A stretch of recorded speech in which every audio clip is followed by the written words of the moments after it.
All right, welcome in everyone, and hello. Sit back and relax, because today we're going to be playing a game called Kholat, and from what I understand, this game is about some mysterious events that surround the death of 9 hikers.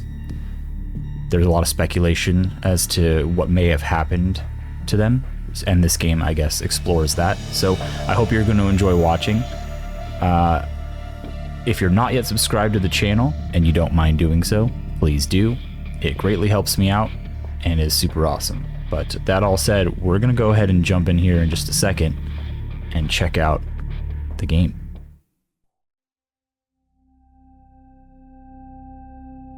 "56 years ago, Russia, the northern Ural Mountains. A group of 9 students of the Ural Polytechnic Institute embarked upon a difficult winter expedition to reach the Otorten mountain. Their journey seemed to progress according to plan. However, on the 7th day of their trip, the weather conditions worsened. They lost their orientation and were forced to set up a camp on the slope of the mountain called Kholat. It was their last stop. 3 weeks later in Yekaterinburg, when their families received no word of their success, the first rescue expeditions were sent.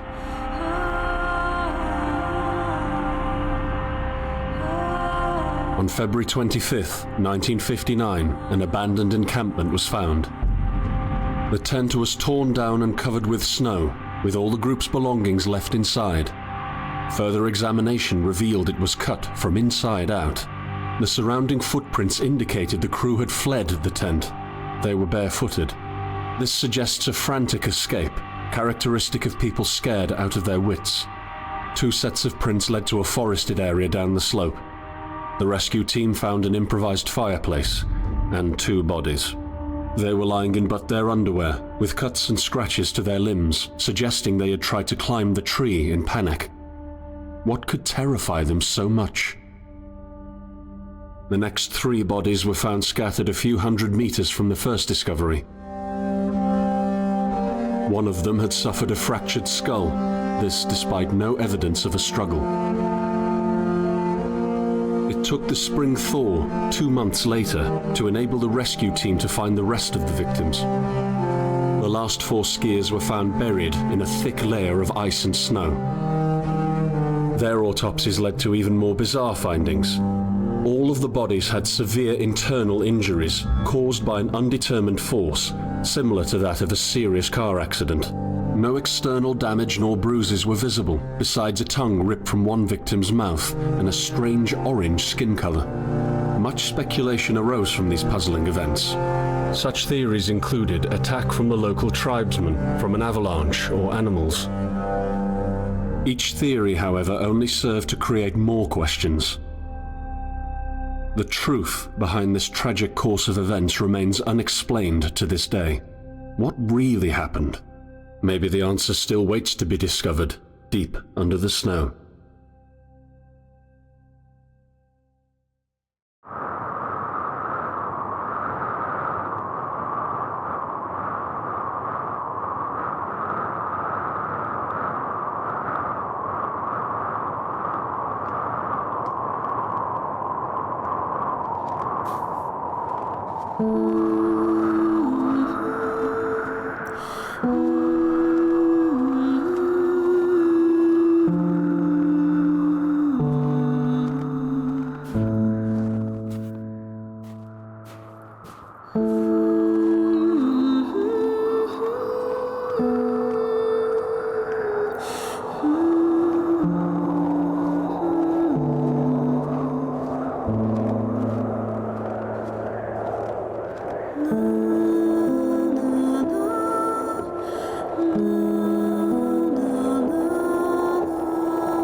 coming to me.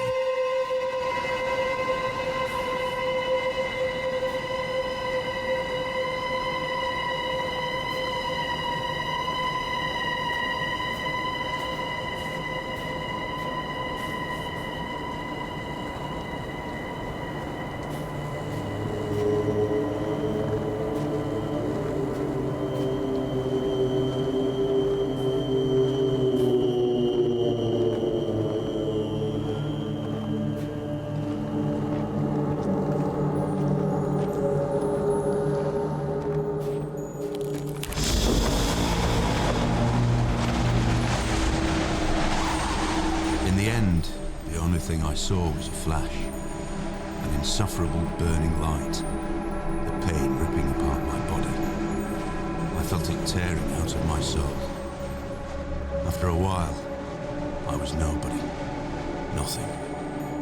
The light went out and I vanished into overwhelming darkness. I welcomed the end with delight.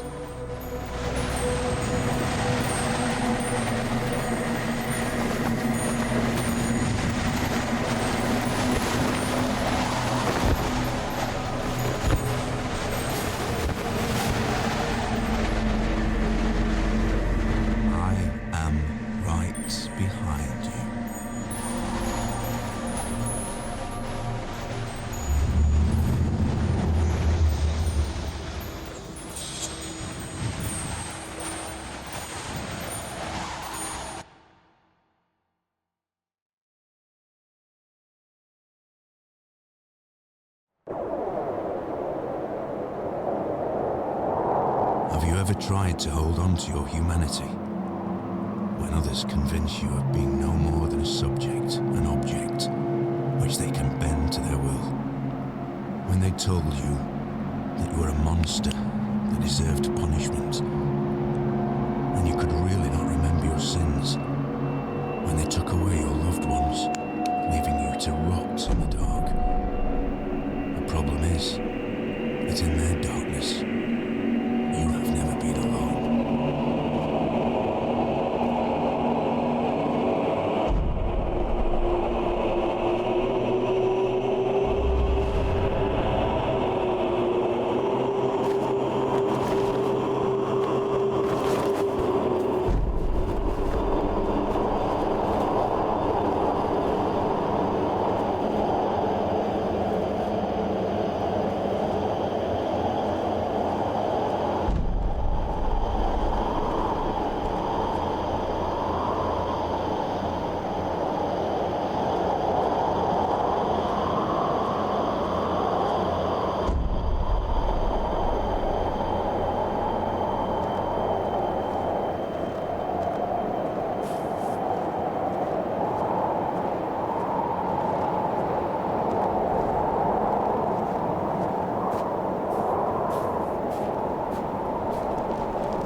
I set out the moment I heard about the incident. I was in the area, so I reported to the unit myself to be automatically assigned to the case. I arrived at Vishai on February the 19th, a couple of days before the Institute's rescue group. While waiting for them, I started asking around to see if anyone from among the locals knew anything about the incident. One of them said he had a hunting cabin in the search region and knew the area very well. I decided to use him as a guide. When the rescue team had finally arrived, I explained to them what the unit's role was in this mission and that all discoveries or observations should be brought to my attention before anyone else's. We established priorities, checked the equipment, and set off right away. It was not until February the 26th we found the tent that I believe belonged to the students. Initial findings show that the people in the tent cut its sidewall and for some reason tried to escape from it in panic. The tracks in the snow led to a forest 1.5 kilometers away. But the trail went cold after 500 meters and we had to carefully search the entire area. This was not a place of any average incident. We had shivers crawling all over our bodies because of the atmosphere surrounding us. I was convinced that something more than just an accident had occurred here. I had the feeling we were dealing with something unnatural.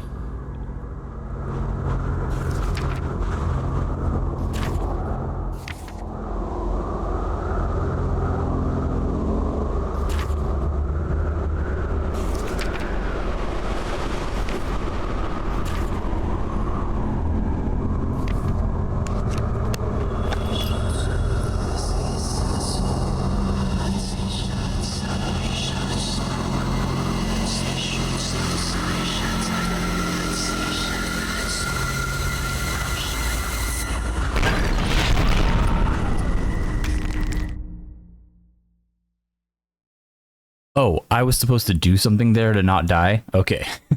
What? I had no idea what's happening.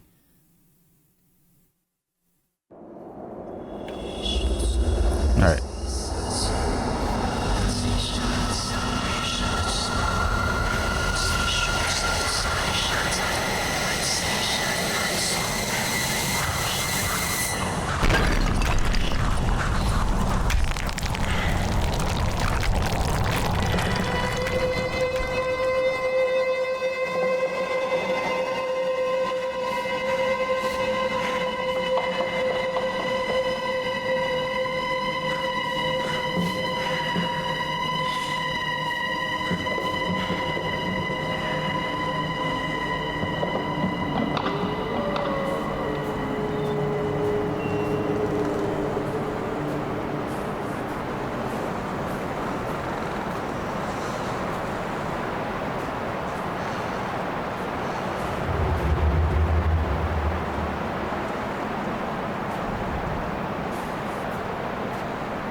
How much exploration is actually important in this game versus it just being an on-rails experience? Seems like kind of on rails.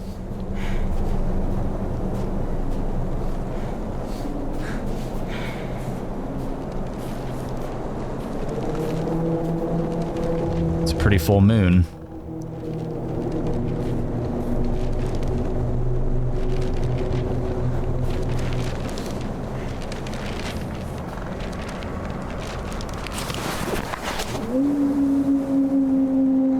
Okay, so some of them are not voiced, it seems. Unfortunate for all of you. Now you have to listen to me read things, but I hope you enjoy. Alright, here we go. Mysterious lights above the Cosmodrome. Mysterious events in the sky were noted above during the night of 4 to 5 July. Witnesses testified they had seen a bright orange sphere which had crossed the sky above the city several times, moving chaotically and immediately changing its direction of flight. Finally, it stopped and disappeared. Major Girka, an aviation professional, confirms it is impossible for any flying object we know to move like that. The military and Cosmodrome's personnel answered our questions in a short and firm way by distancing themselves to the event, informing there was no activity in the area as well as there were no tests performed. Okay, so the military doesn't know anything about it.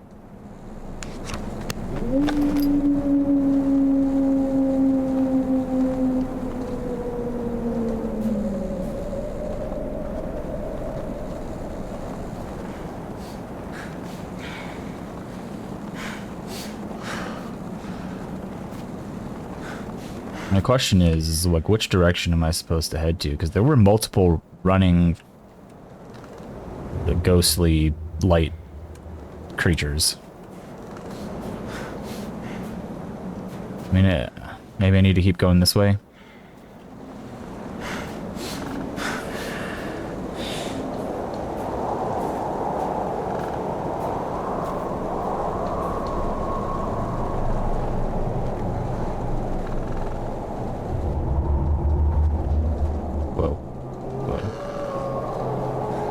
This looks like a passage.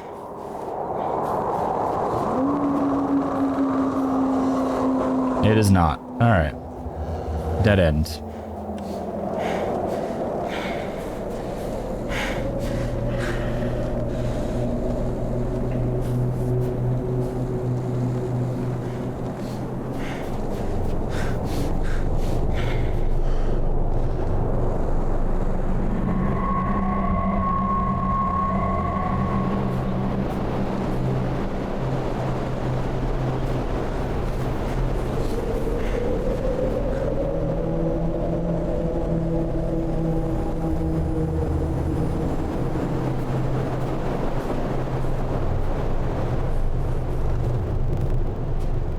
So we're getting these coordinates, and I don't know what they mean or if I'm supposed to be keeping note of them. But I didn't write the first one down, and I don't think I'm going to write this one down either, so...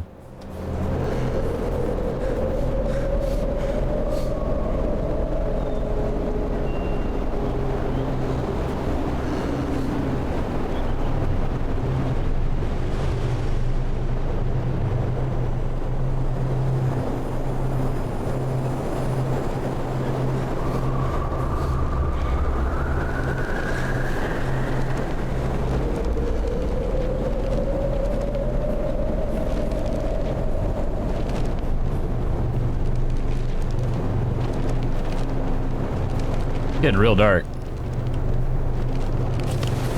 We are sitting in room number 23, although sitting might not be the right word because we are running around trying to finish up packing anything else we could need. Food cans, tools, essentially whatever we get our hands on. We want to be sure that we took everything we could possibly need. We're running out of time. Damn it, where did I put my belt? I'm sure we forgot about something. We're almost ready. We lost the knife. We're counting the money. We're leaving the room in a complete mess. So, we made it to the train station. We're singing all the songs we know and making up new ones as well. Everyone is so excited. Finally, at around 3 a.m, we go to bed. I wonder, what is awaiting us when we get there? What will we see? How far will we make it? I hear the rest of the group breathing peacefully, and it's snowing outside.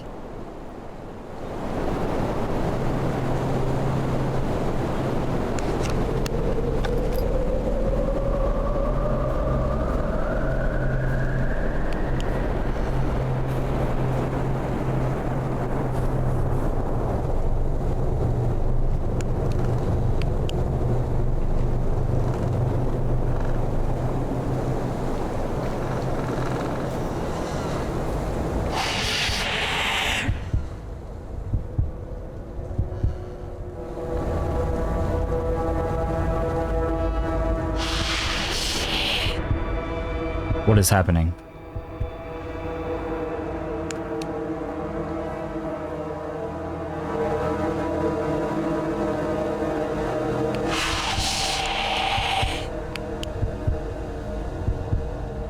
Ah!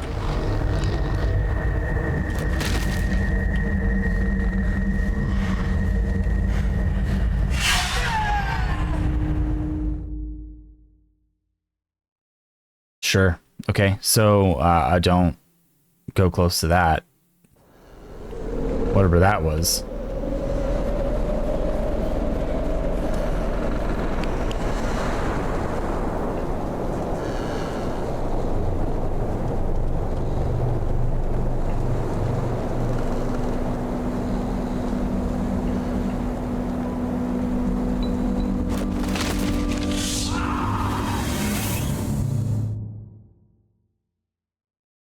Okay, so there's a lot of hidden little spike traps.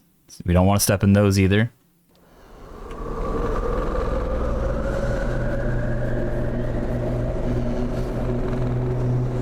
Pretty sure that one was...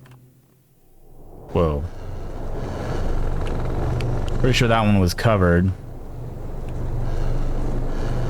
So, gotta be real careful.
Severisk.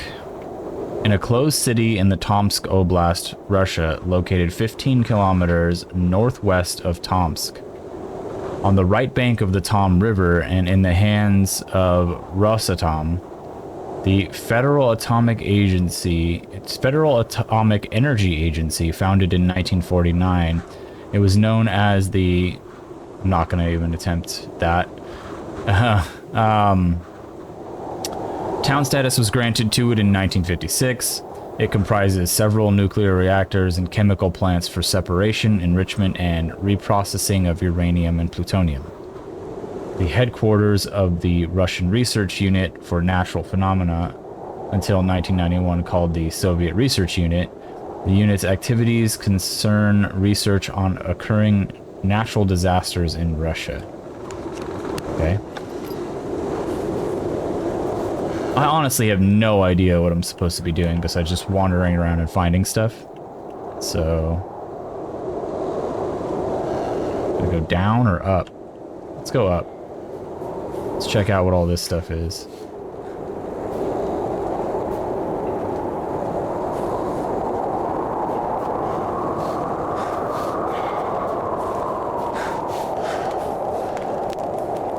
Oh hey, a fire.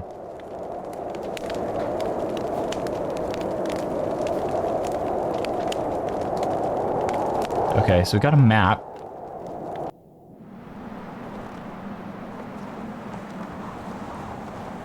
So we can fast travel. Okay. Got all of these coordinates here.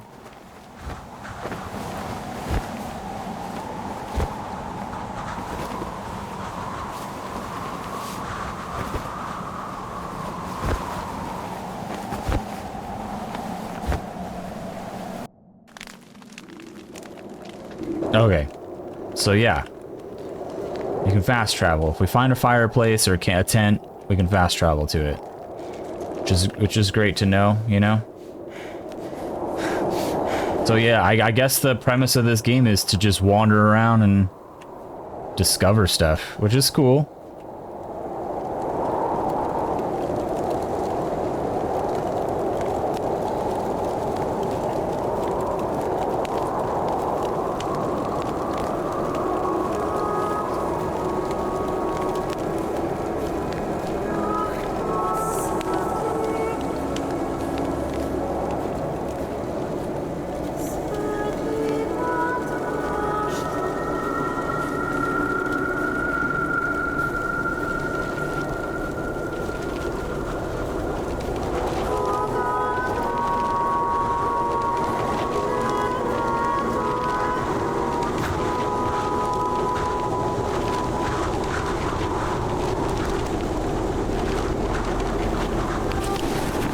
Discovered the first bodies by the pine trees.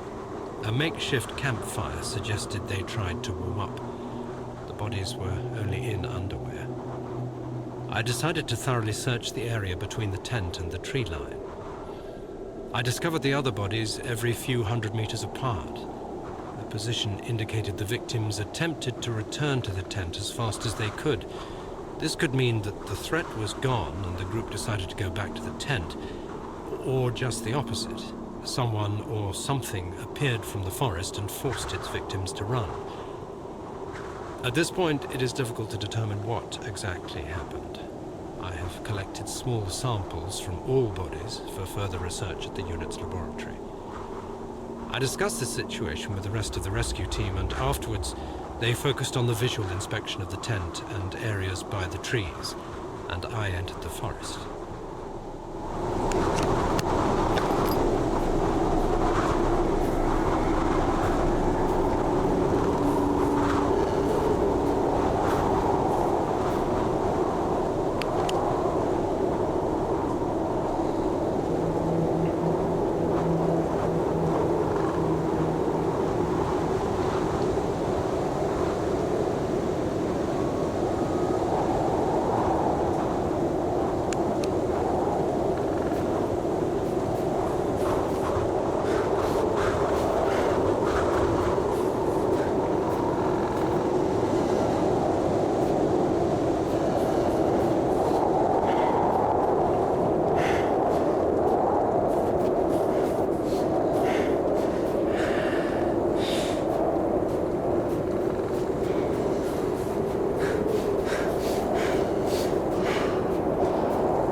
"7 a.m. We're finally here. We met a group of Mansi people. They have weird tools. I think they're for hunting. We've also encountered local hospitality when we were not allowed to enter the railway station because we were singing too loud. But we received a very warm welcome from the local school. We had a bit of time, so we met with the students and told them about our expedition. When we reached another station, some drunk accused us of stealing his wallet. Police got involved, but luckily, after some explanations, the whole thing got sorted out. We spent the whole night in the train speaking about love, religion, politics. When we felt tired, we went to bed, but since the compartments were not closed, we decided to keep watch and switched every couple of hours. There are moments when I doubt whether we are ready for such an expedition. Disturbing thoughts are haunting me. Maybe we misjudged our capabilities. Others say we'll make it, but I'm afraid. I have a bad feeling about this, as if a shadow of fear was breathing down my neck. I cannot explain this. It's time to take a nap.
No!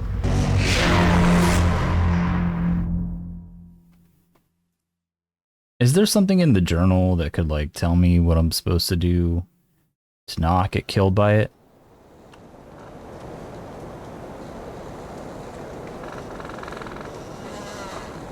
Okay, so we have a compass. That seems to be north there.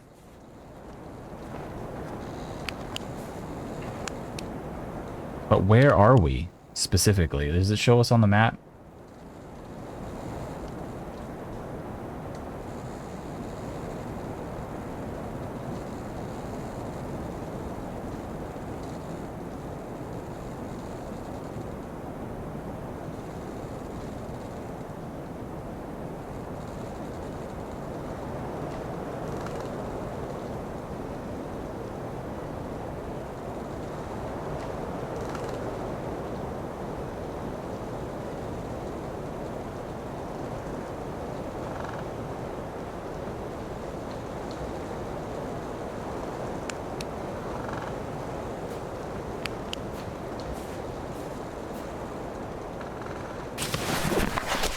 I set out. No, I don't need you to hear you say that. Yeah, so there's nothing else in survival.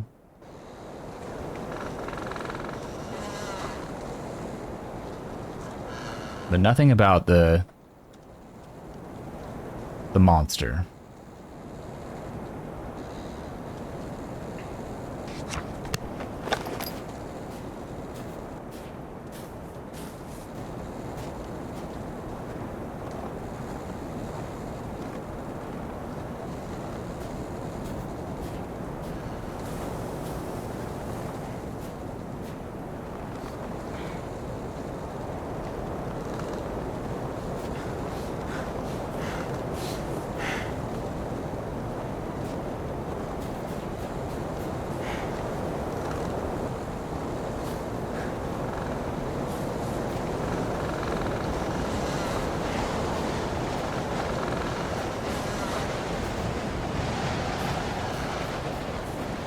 Okay, so this is where we just died. Oh my god. Nope, nope.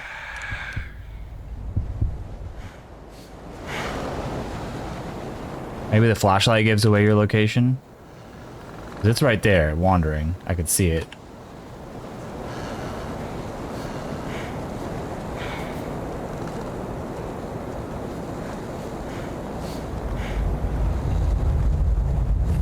Uh-oh. Uh-oh. Nope, nope, nope, nope, nope.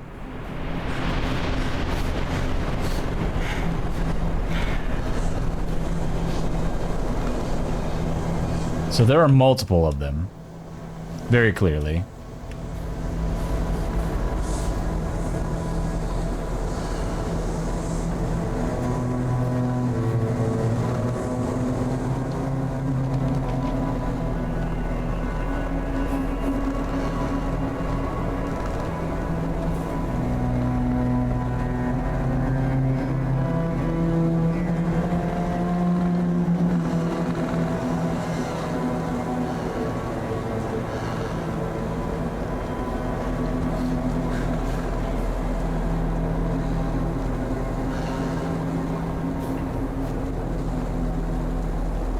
That looks like a trap.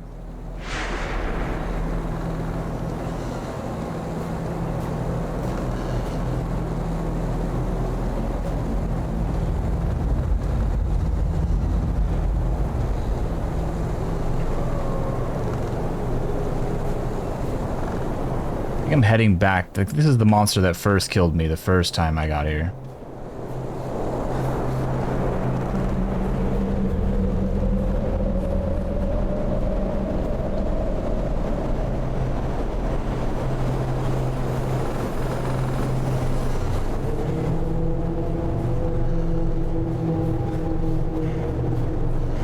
So it looks like this darkness is like region based. Like I walk over here and it gets darker. Alright, so there's that light that I was trying to head towards earlier.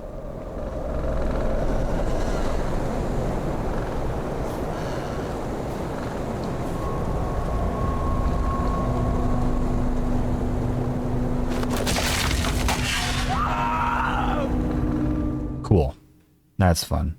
All right.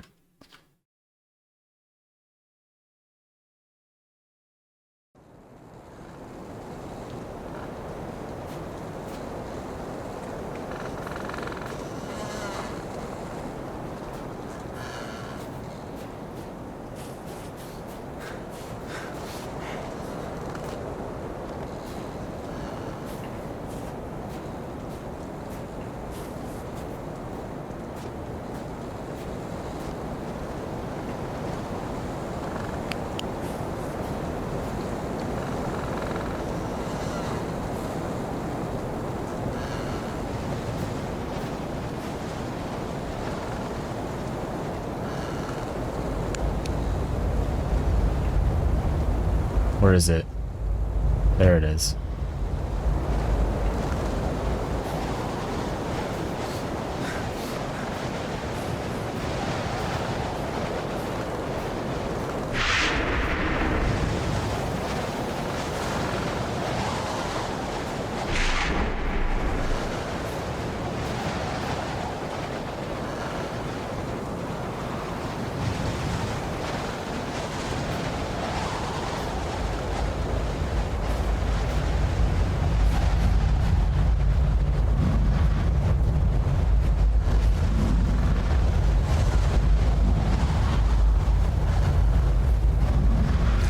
Oh, come on.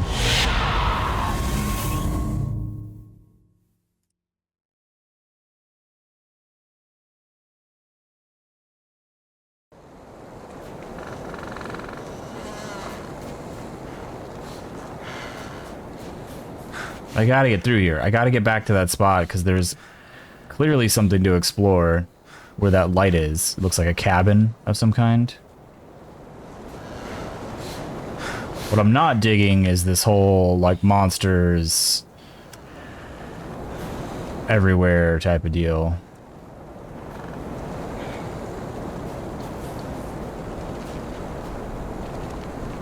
Here, page.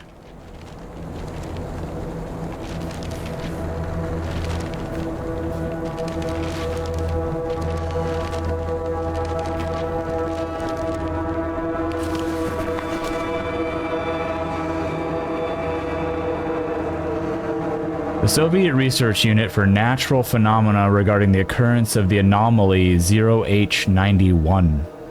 First incidents took place in 1950 and 1953 in the area of Igarka by the construction of the Transpolar Main Line. The works were halted and incidents classified. Any witnesses were ordered to be eliminated. Wow. On October 17th, 1950, according to witness evidence, at the same altitude as Camp 503 to the west of Igarka City, an emanation of unknown force and source, oh, I'm gonna die, occurred and caused instant death by 42 workers. The bodies literally evaporated and only shadows were left. As the witnesses testified, the incident was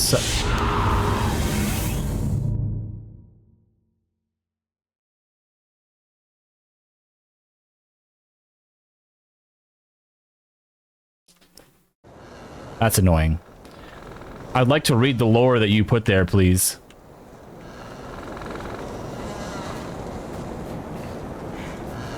Hey, here's a cabin. Maybe this is exactly where we needed to go.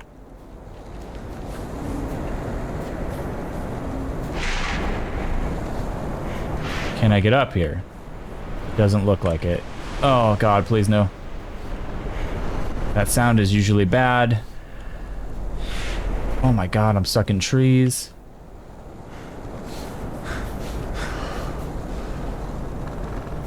Something up there.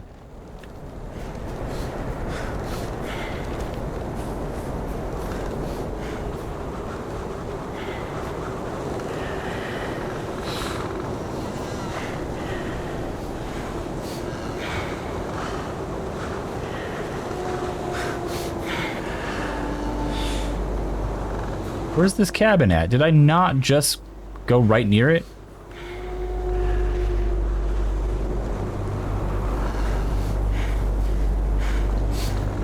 So the bridge there, there's a page here.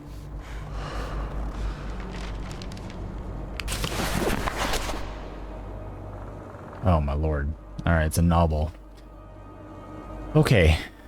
A Guard's Confessions. 72-year-old Anna N., after years of silence, decided to talk about the events from her past. She told us, "I am terminally ill and I have nothing to lose. I want people to know what harm has been done, and all in the name of science." Anna N. described the place a science research center where scientists allegedly conducted inhumane experiments on prisoners. There was a special chamber. They had never allowed us to even get close. It was guarded by soldiers. Although I did see people that were taken there, not many came back. I kept in touch with one of them. I asked what they had been doing there and why so few come back out of there alive. He looked at me, terrified, and he said, "Anna, have you ever seen nothingness? A deep emptiness with no end." I was there. I stood above the collapsed valley of the universe, on the border between reality and unreality. There's an abyss there, a gigantic well with no bottom, a dark cave of hell, and I felt it. It was drilling in my head like a ticking clock. It looked at me from below. It was sneaking up on me and slowly started entering me, the darkness. Sometime later, the same prisoner gave me a letter to pass on, in which he had begged for help. I was supposed to give it to the press and expose the whole thing, but the letter disappeared. Up until now, I don't know what happened to it. Anyway, they would probably cover up the whole thing. We asked the supervisors of the prison unit to which Anna N. was subject to for a comment. Vladimir Kronsky, the unit's commander, strongly denied such events took place. He also informed us in a short message that Anna N. was a guard there, but never worked in the mentioned above center because an object like that simply does not exist. The English in this is not fantastic. He sent Anna N.'s employee record as proof that in years 1940 to 1950 she worked in Sukhanauka prison, also known as Special Object Number 110. She had been let go from this facility due to mental illness. A copy of her health record and medical certificate were attached.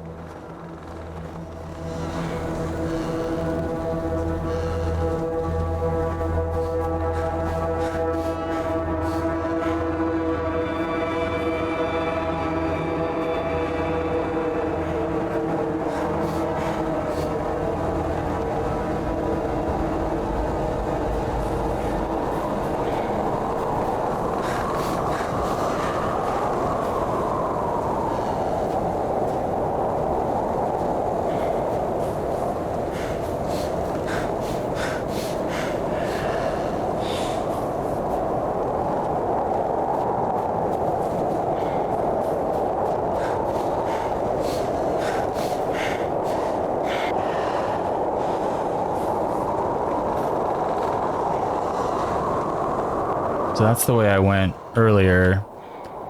This is the way I came that led me down into the valley. This game is weird. Like, it just is weird. Like a weird structure. It's kind of like an exploration game, I guess, but not really.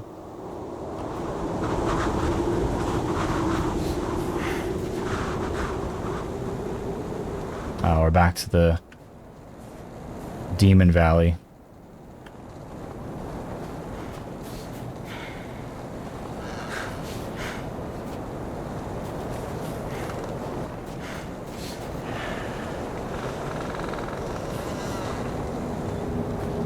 This seems promising.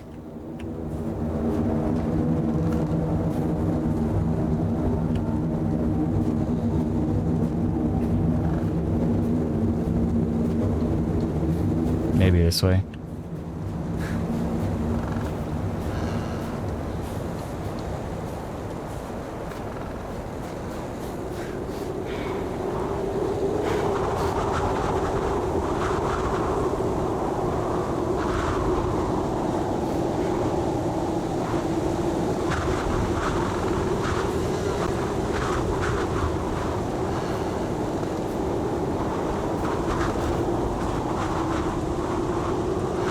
Well, I don't see anything here.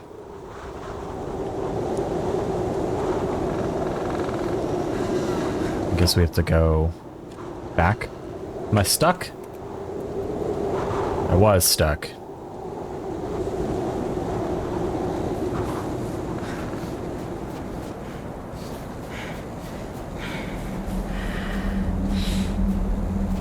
Am I supposed to be... Okay. Here's the bridge.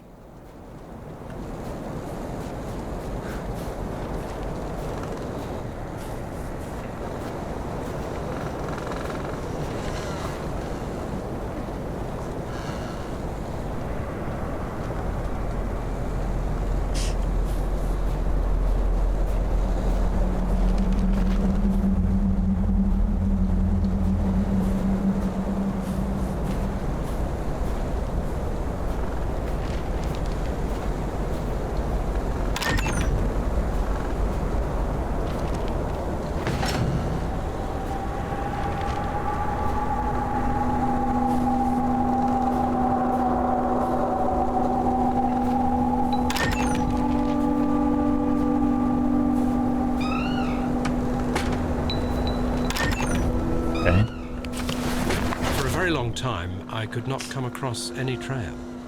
The tracks came and went as if someone was playing with me, as if the victims were moving. And as soon as I was almost sure I had seen something and I would find something new behind the next tree, the trail suddenly went cold. I had no idea what was going on. Finally, I reached a small meadow. There, I found a bound journal, as if someone left it there on purpose. The journal belonged to the members of the expedition. They wrote down their thoughts and observations. Note, there were also some obscure entries, probably taken down in the dark, concerning the situation they were in. This could shed some new light on the case. I am attaching the journal to this report. We have to control the conduct of the investigation, and at a certain point stop the information flow. The facts concerning the incident cannot be made public in any way, shape, or form. We are sitting in room number 23. 7 a.m.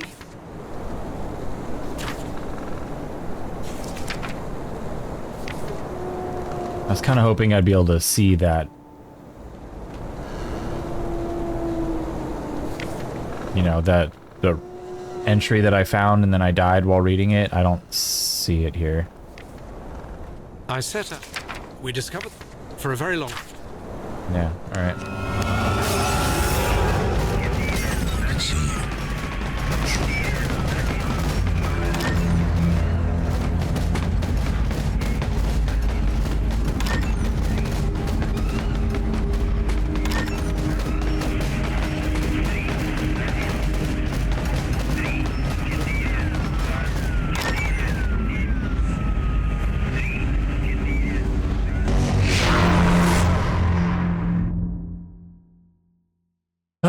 Okay.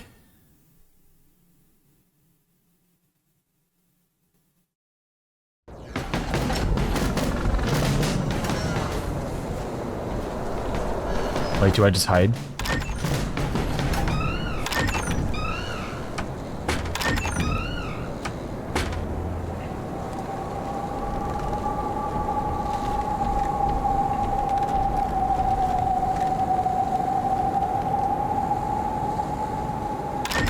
Does it not come in?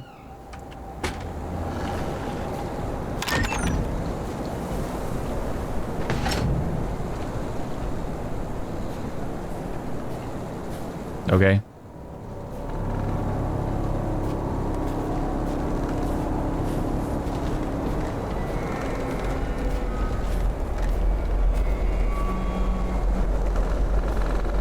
Can I drop down here without dying? The answer is no. Can't do that. Okay.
leading me back this way again. Why am I not doing something that I'm supposed to be doing?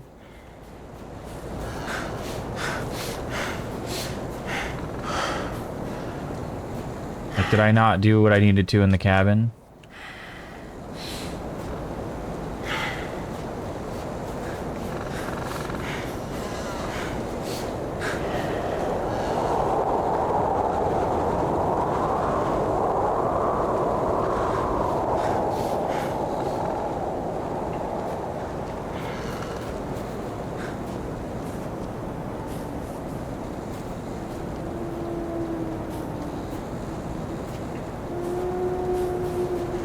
Okay. Cabin is this way. I'm gonna go back and make sure that I activated whatever event this was to... I don't know. I don't even know what the objective of this game really is, besides to just like... What the f... This game has some issues loading occasionally.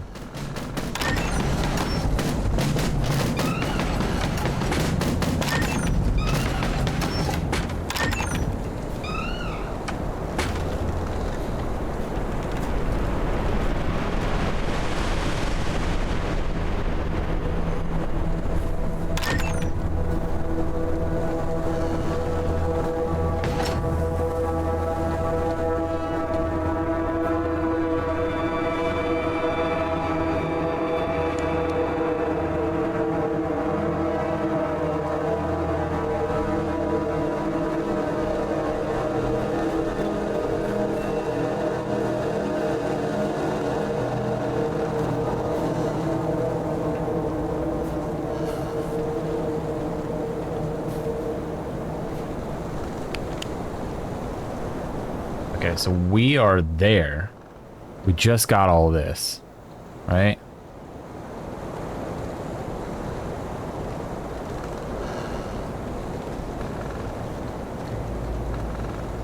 I think we've kind of explored everything, but I can't fast travel until I get to another fire. So I guess we just try to make the best.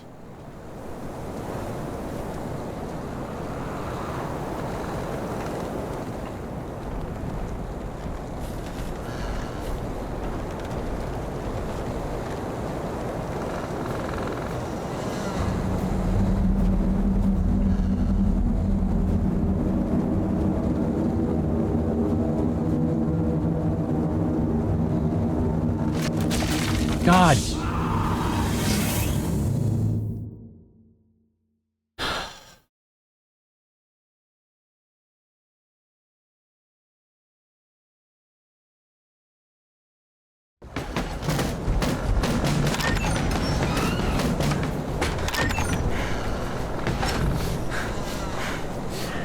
Get me out of here.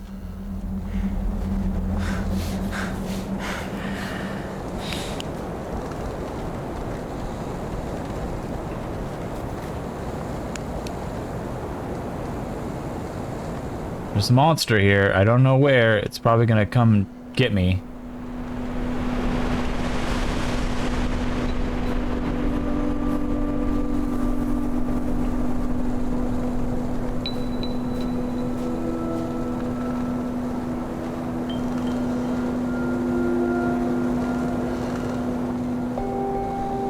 Get trapped there. Monster there.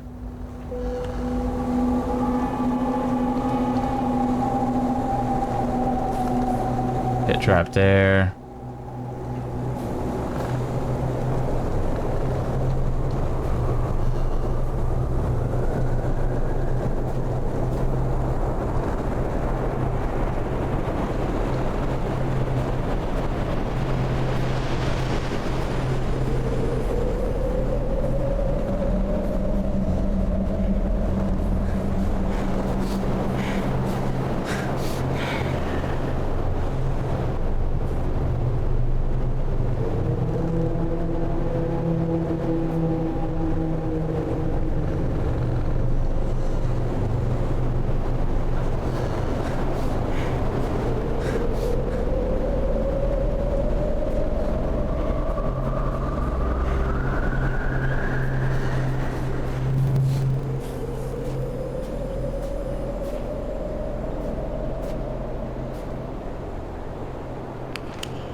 So finding the coordinates marks off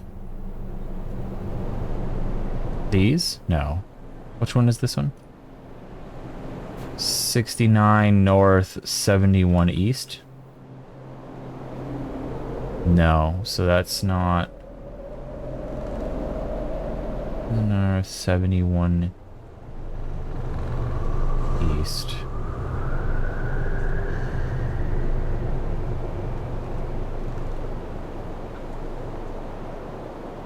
I don't know. There's a lot to explore, it seems.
So we're currently at 39 north, 91 east. Which is off to the right over here. I don't know. I haven't read a map with coordinates in a long time. So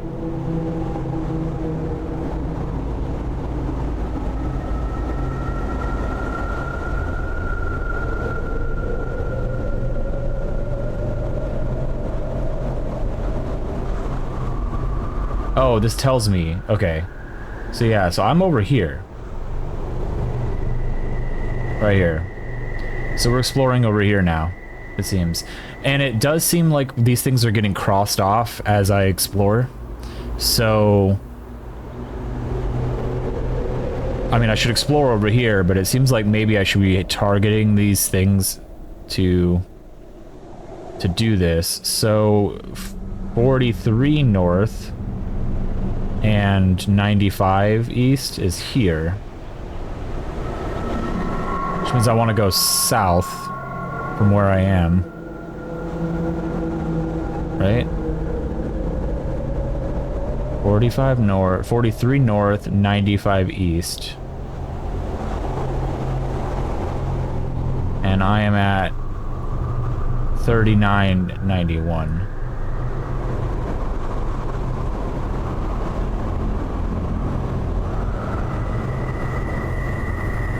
So I want to go southeast from here.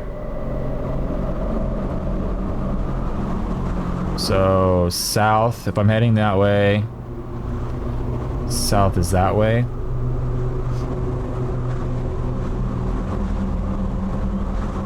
So I want to go that way,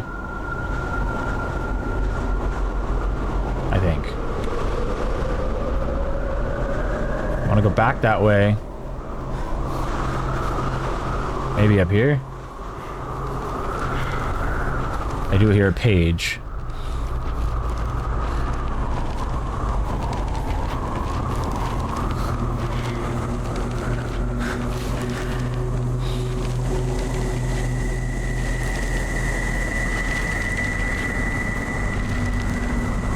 There we go. We slept in something you could call a hotel. 2 persons per bed. We woke up at 9 a.m. It was actually quite comfortable, although it was a little cold because we forgot to close the window vent. We ate breakfast, packed our things, and at 11 a.m. we were ready to go. We set off in the back of a truck, so it was a bit cold. During the ride, we talked about absolutely everything we could think of. On the spot, we spoke with some local workers. I remembered one in particular. He had a red beard. Friends called him Beardman.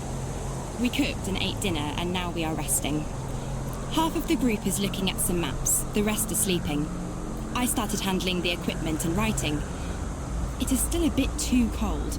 My hands are shaking, but finally my thoughts are much brighter than yesterday. No creepiness in them whatsoever. There's a long way ahead of us, but the only thing I can feel is excitement. It seems as if the forest is calling us. That beautiful, magical, dark forest. Yes. Dark forests. Okay, so we are here. We just picked this up and it marked the page for us. So we need to go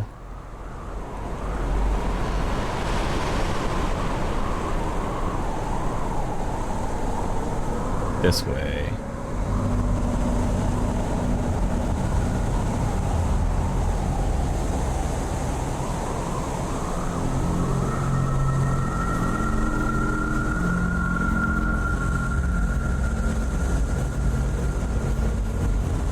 Oh, there's a weird looking tree. Totally normal.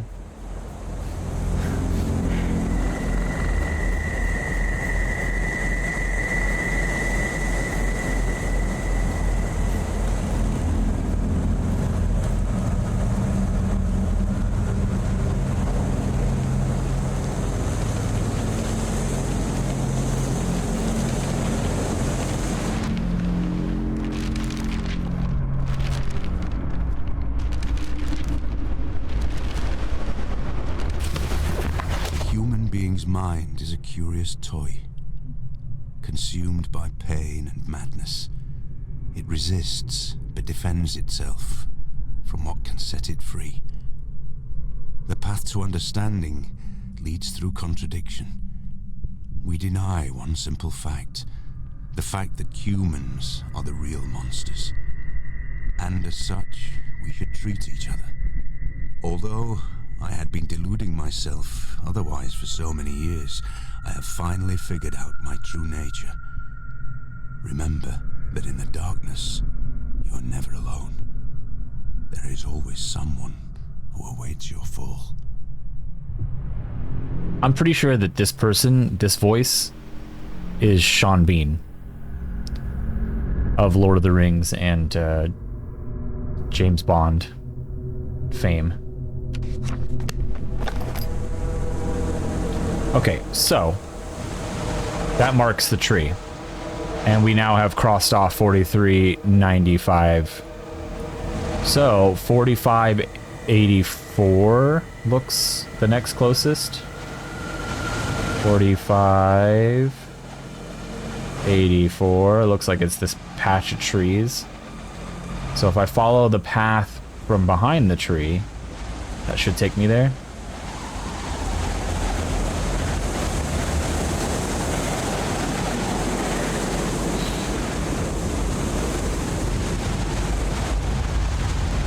There's that crazy red light off in the distance. Like a radio tower or something. Relay point. Oh, I'm sure nothing is going to do me harm in this forest.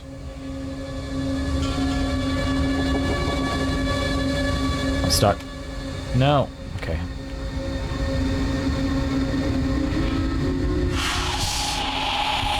What is happening? No. Nope. Okay, so the monsters are here. Right there.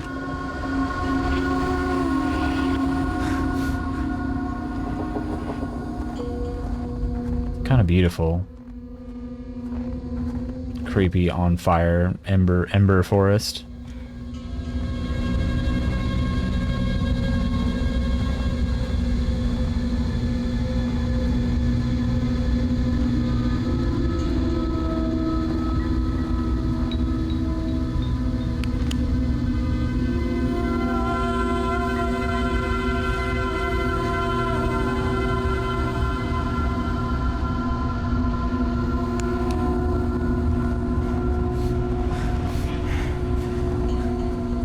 Waterfall.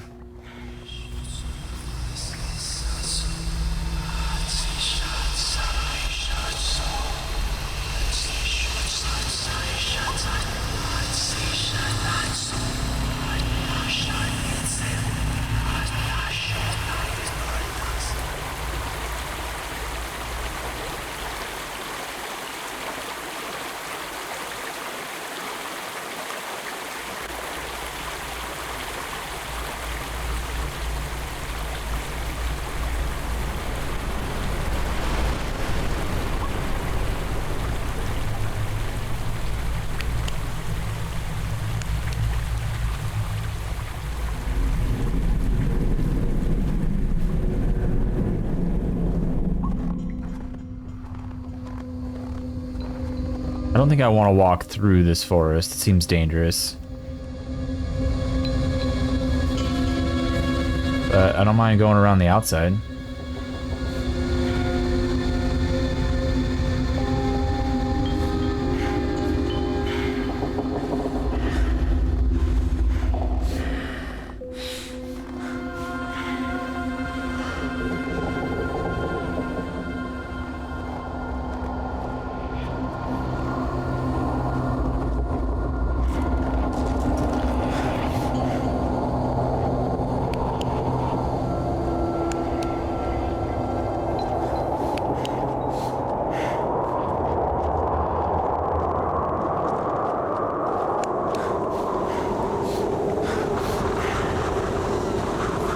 Doesn't look like I'm coming back from that direction easily if I go there.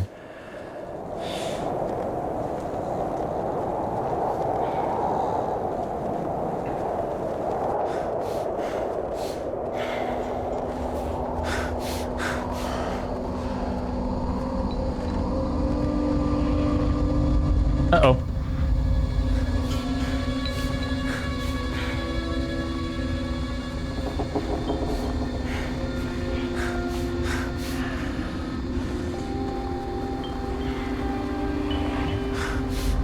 Monster.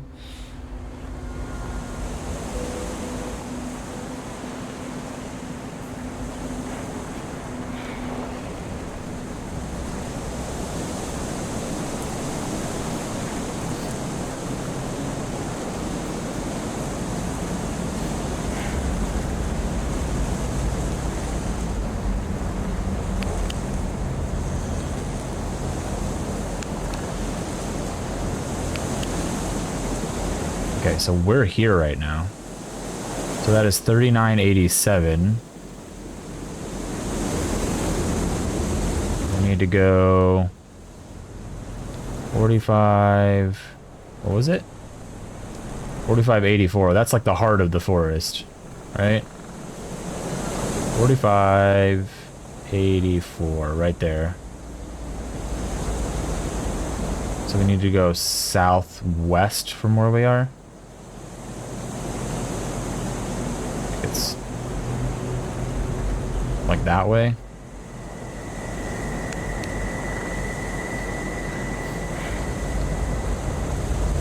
Oh, that's a monster. All right.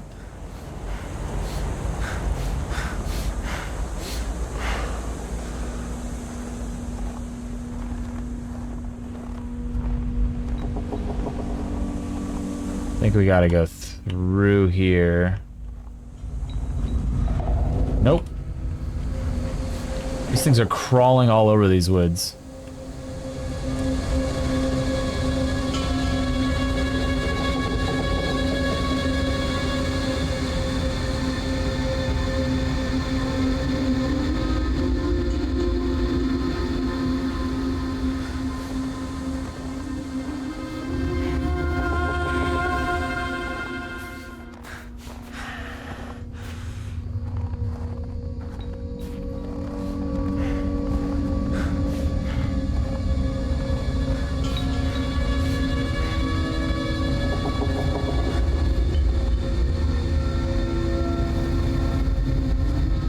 God, man, their monsters are everywhere.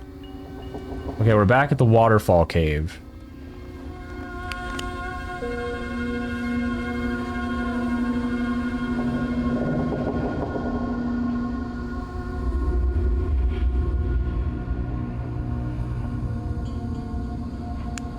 I wish this thing would have like a marker or something that...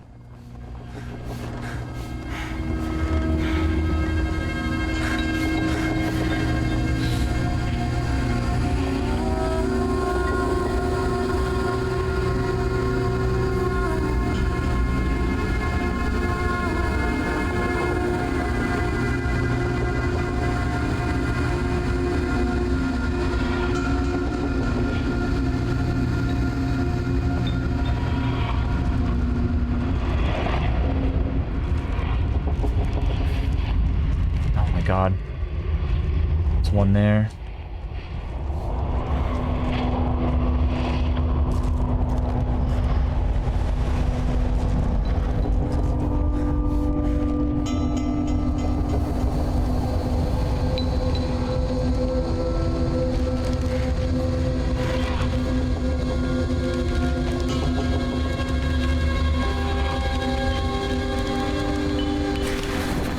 Finally, we made it to the pass. Thank God, we made it. On our way, I felt someone was following us. I heard strange whispers around. I sometimes even caught a glimpse of a moving shadow in the trees. There were moments I could feel someone's breath upon my shoulder, but when I stopped still, hearing the snow crunching under one's boots, and turned around, there was nobody there. I had the impression this is a place of some horrid altar of madness. Nothing is as it should be.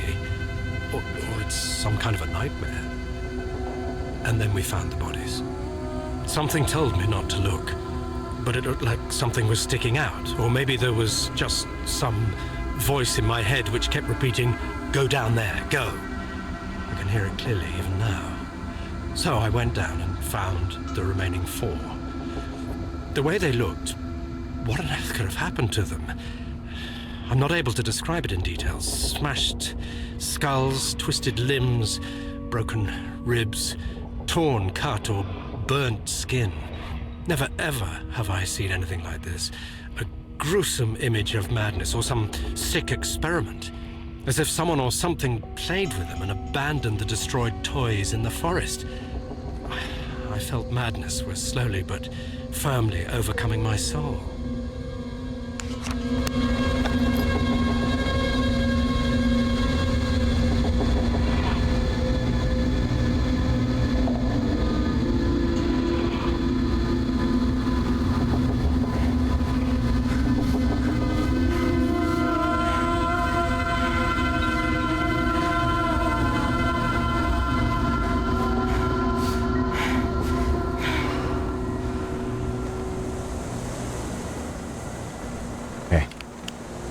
Yeah, so we got that one.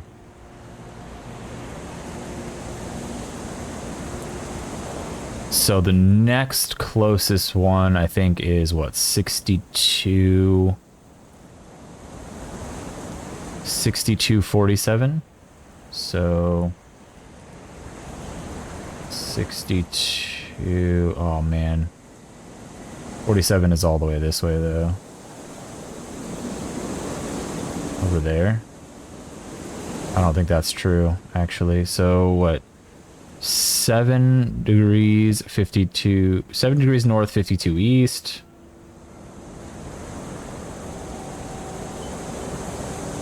$51.30.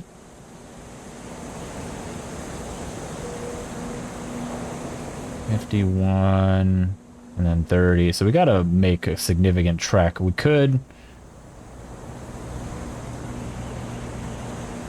go back to this and then try to fast travel here. That might get us closer to some of the other ones. Could do that, I suppose. Which means we gotta go northwest, which is that way.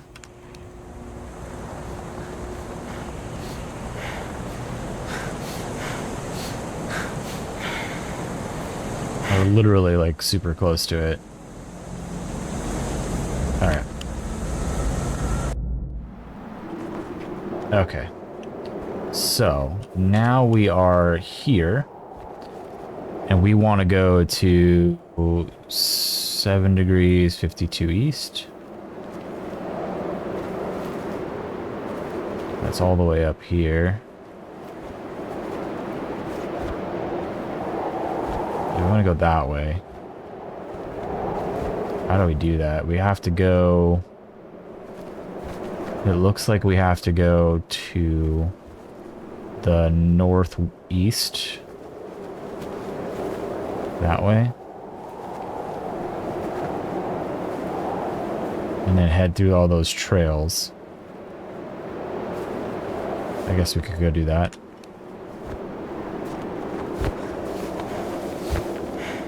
I mean, I guess it's kind of fun in a way, having to use a compass and a map to like figure out where to go. The game is just confusing and there's a lot of annoying ways to die that don't really help you very much. So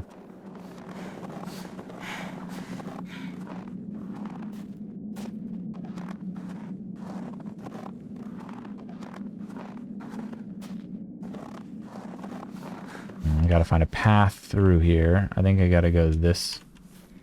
I hear a page.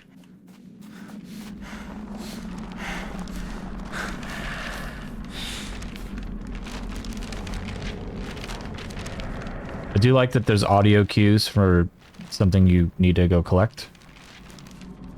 I like more games to probably do that if it makes sense. Anomalies do not exist. When almost 20 years ago I wrote about a strange anomaly occurring in my city. As a reminder, I reported spatial distortions in between buildings. They thought I was nuts. Since then, mankind has been witness to thousands of strange, mysterious, and unexplained events and phenomena around the world. A lot was documented and supported with hard evidence. Unfortunately, to this day, prominent scientists seem to not notice or simply underestimate this issue. We have asked Dr. Jarvis Northarm from the American University of Technology and Life Sciences. Anomalies appearing practically around the globe is an undeniable fact. We know that at least several dozens of such events have taken place in Russia and the United States, but we have also received many reports of strange, extraordinary, and sometimes dangerous phenomena. Authorities must stop avoiding this issue because every year we register an increase in these so-called anomalies occurring. I do not know what causes them, but frequently the repercussions are tragic. Add to that the helpless attempts to cover up these events by governments of particular countries that are just becoming more and more pathetic. In 1998, Kremlin officially denied that the Special Natural Phenomena Research Unit established in the 50s was to deal with the anomalies in any way. Okay. Yeah, so we gotta go up this way, maybe?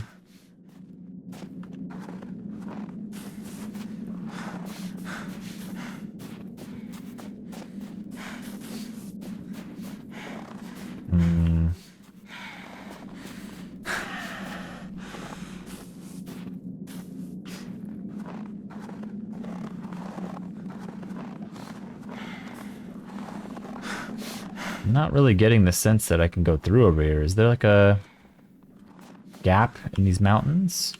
No. Okay, alright. I guess I can't go through there.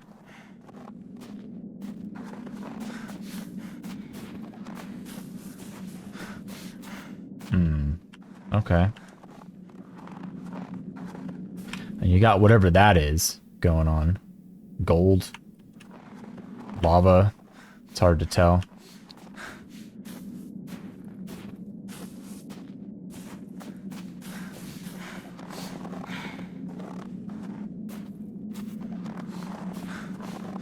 There's got to be a way, right? I'm supposed to be able to, like, traverse this stuff.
I hear something over here.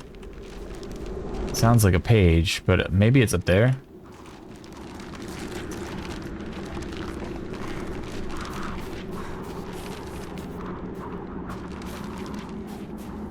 Maybe this way.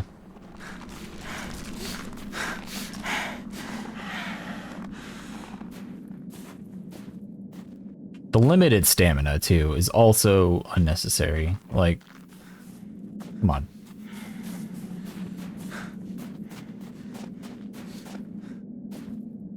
Can I go down here without dying?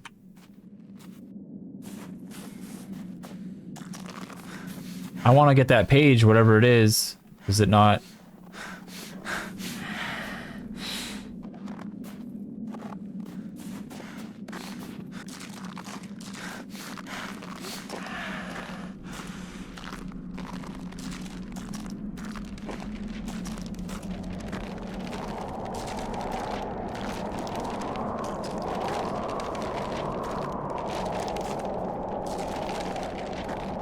Sounds like it should be like right here.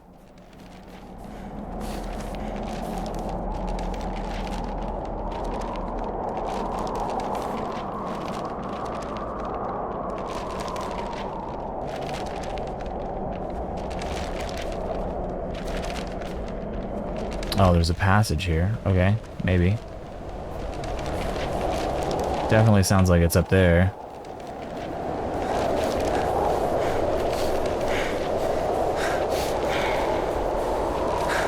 This will actually give me kind of a waypoint to be able to see where I am, too.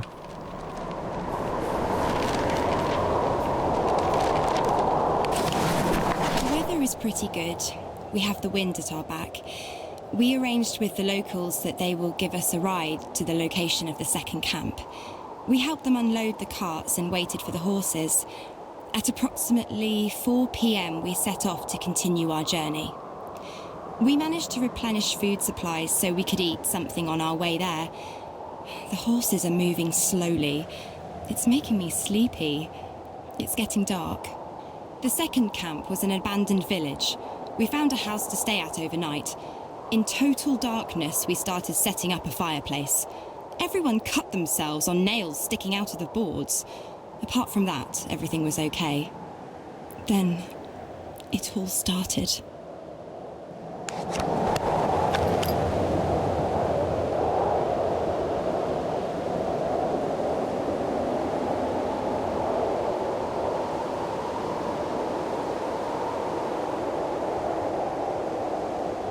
Does that put us right here? I definitely wanted to go this way, not this way. I don't know. Does it? Is there?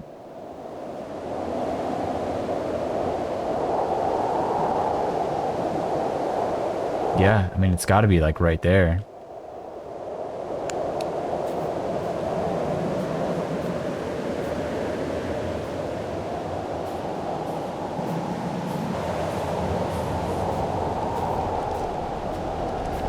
This will tell us, because then we'll see a second page spring up on the...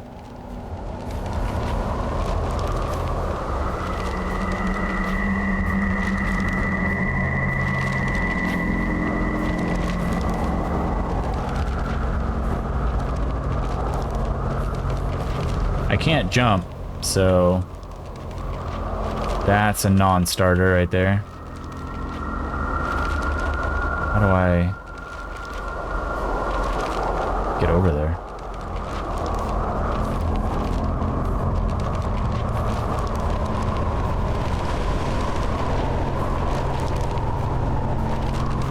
Yeah, there's no way I just walk over that.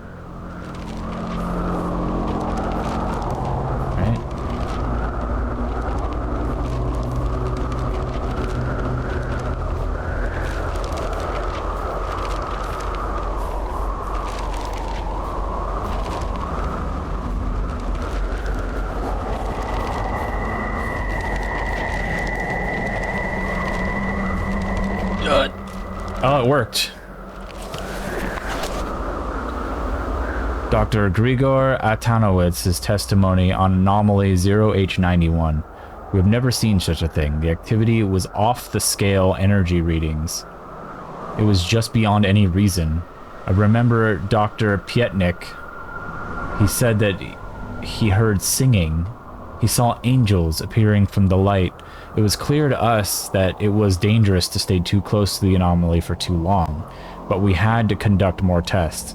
Therefore, we decided to use the prisoners. That is why we created Section 22. Okay.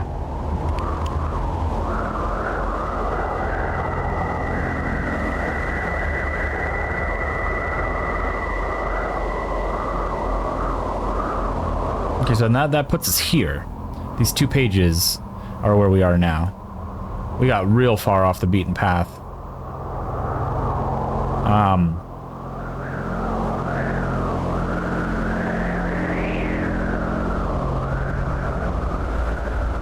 There's the bridge. I mean, I definitely wanted to go this way.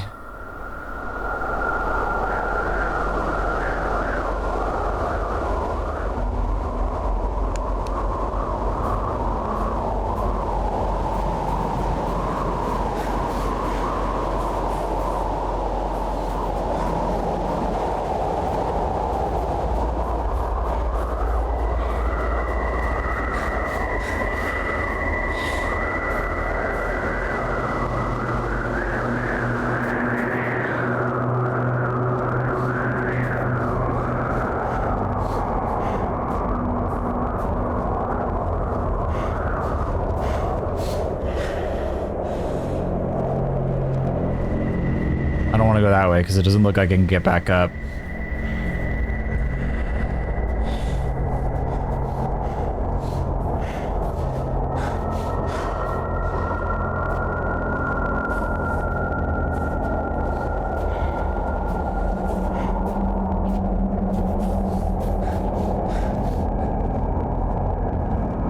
Oh, we got a cave.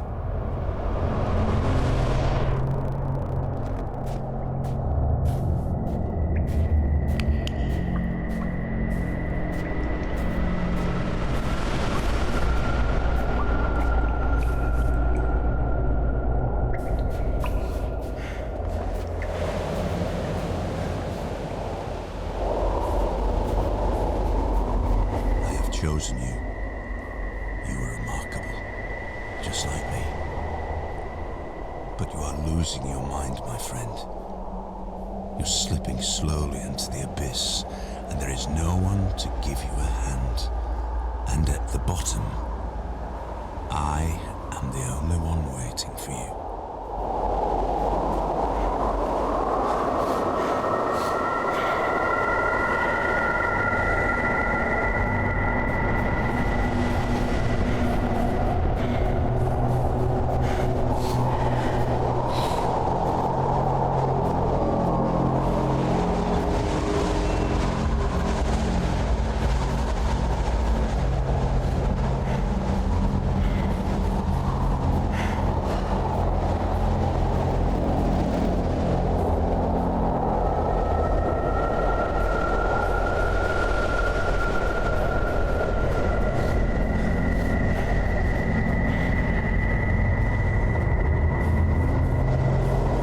Or these tiki.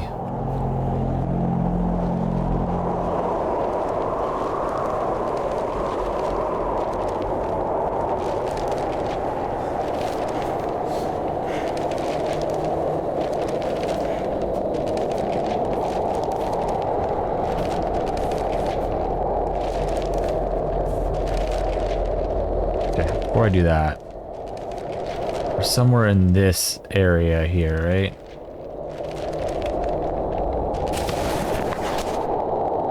Caution, a psychopath on the loose. A dangerous criminal has escaped from the Moscow mental institution. We have been informed the man is completely insane and delusional. Probably the character talking to us.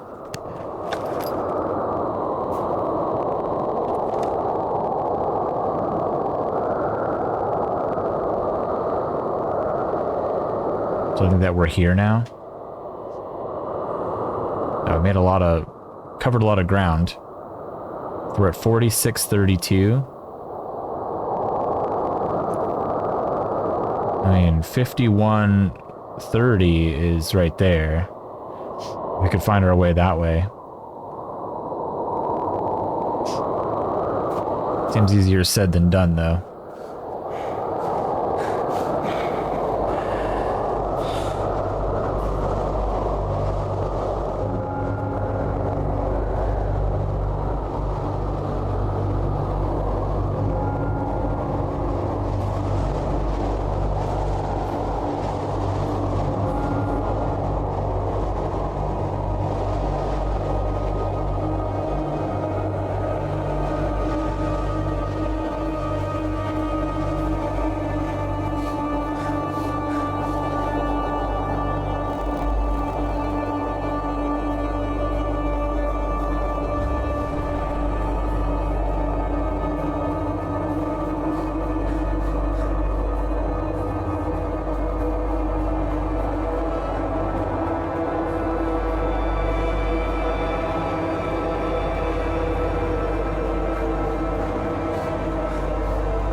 excerpts from logbook entries written by Dr. Ivan Wansky. Do you know what we wanted to do? We played gods. Telekinesis, telepathy, group hypnosis, causing mental and physical disorders, creating disintegrated space. Subjects did not even handle a sample of the radiation. The ones that somehow survived behaved as if possessed, communicating with us in different voices, languages that we could not even recognize. And all of them died, one after another. Some turned into rock, some turned into ashes. I remember one who levitated, all his limbs twisted, and he froze like that above the ground. A long time has passed, but it still haunts me. I remember it. I see it happening in front of me every night. Did anyone survive? They later told me that nobody did, but I think one of the subjects could have survived. Do you have any idea what we have done, my dear Anton?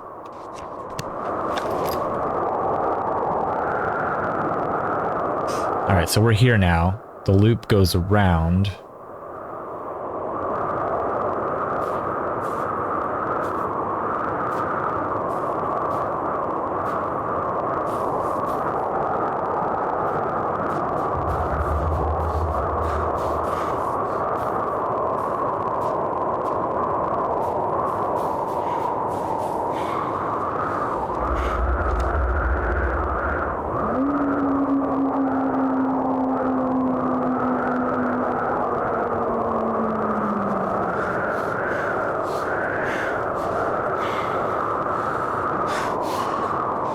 Alright, so we're at a bridge.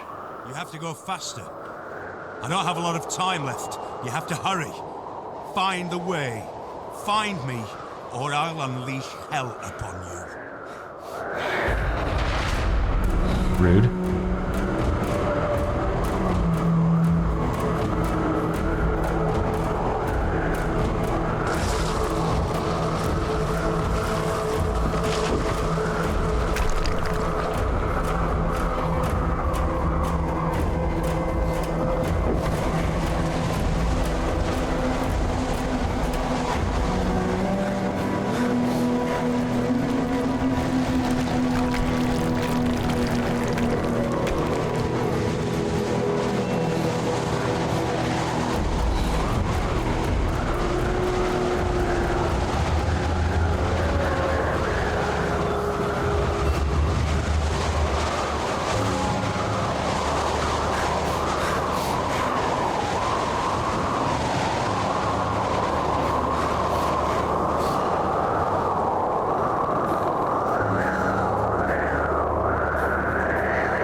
Just starting to set.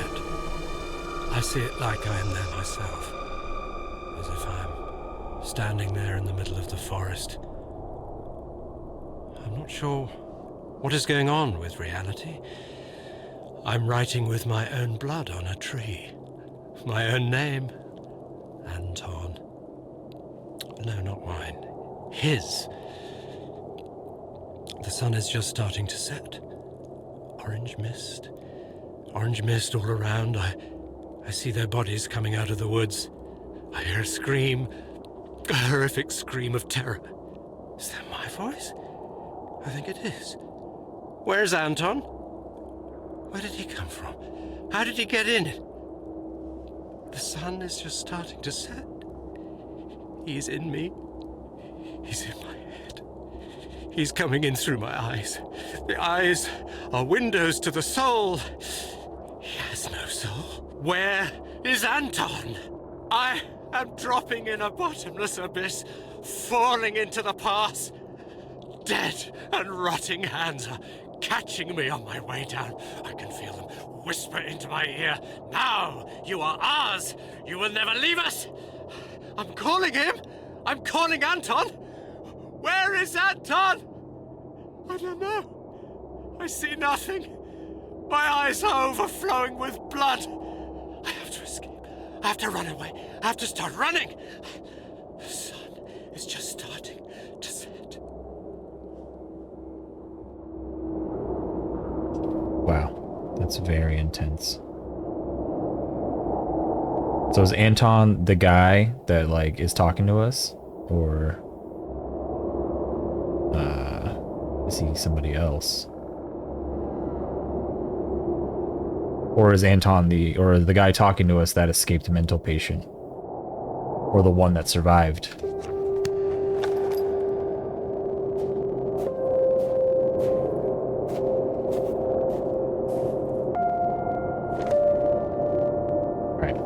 So we did that one.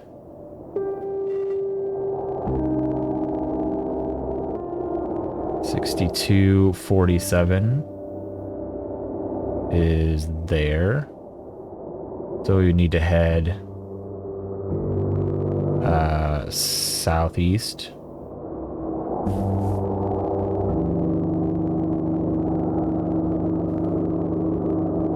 That way.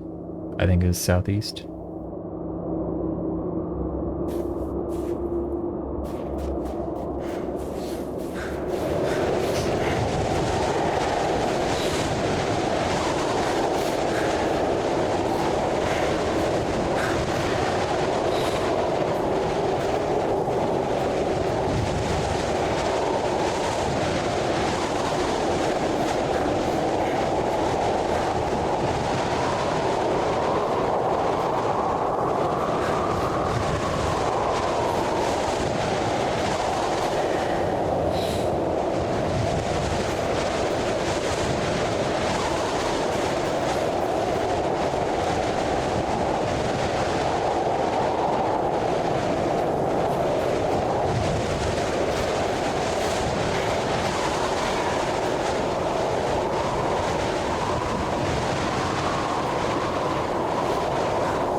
That way.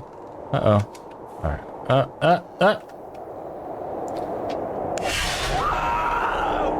Alright, well, it seems like I got trapped on an invisible wall and it just dropped me to my death, which is kind of cool. Alright, try again.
Uh-oh. Uh-oh. I'm kind of trapped here, and I don't like that this monster is coming towards me.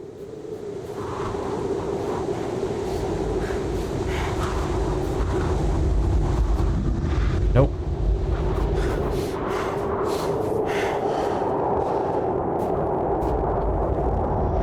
Uh-oh. More? Why are there so many?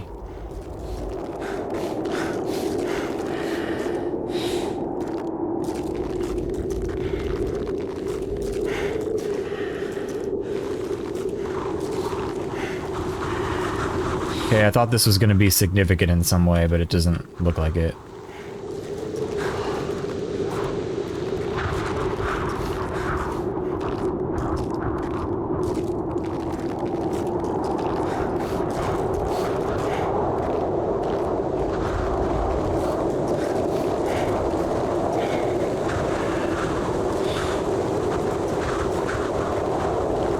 I want to go that way, I think.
They're everywhere over here. What is this?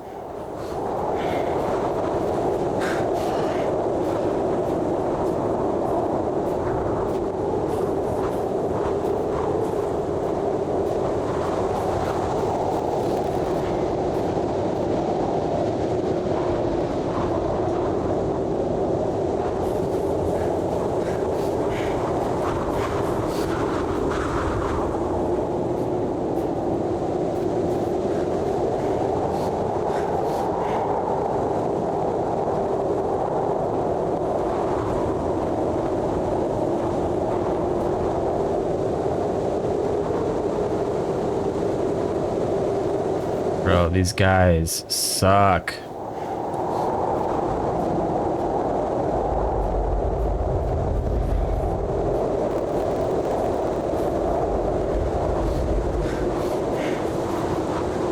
Why are there so many in this spot?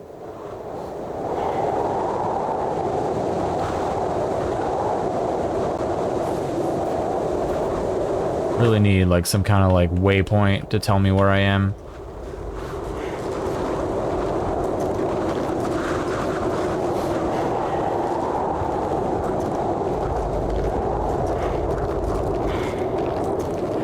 Wait, am I in this? I'm in this trench again, aren't I? I just circled all the way back around and met at my dead end. Okay. That's fun. Thank you, game.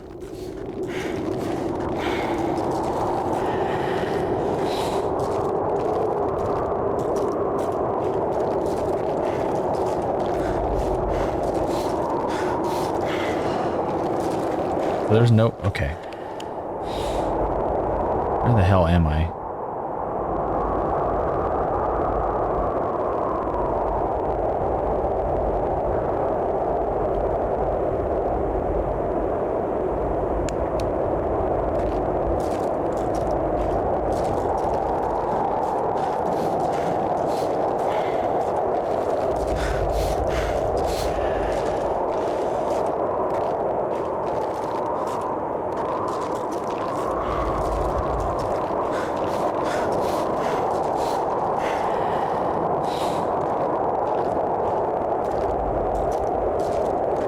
Not getting up here, it seems.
Okay.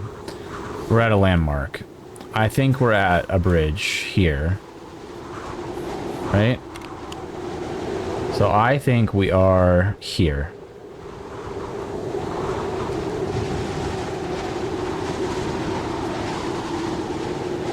Which if we keep going... Wait. Does that mean we... Oh, no. Maybe we're here?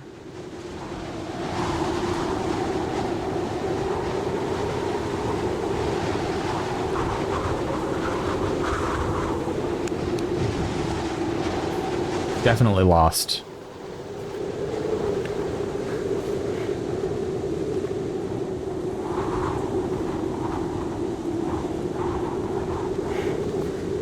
Is there another way to use a reference point here? I mean...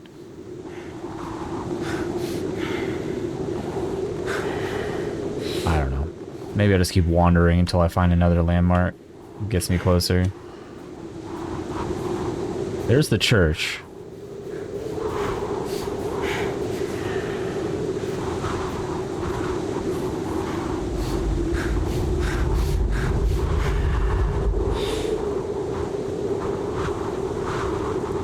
On the other side of the church now?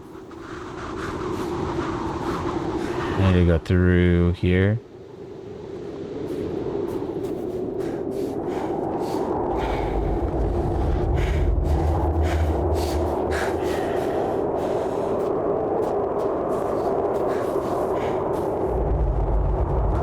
Uh-oh.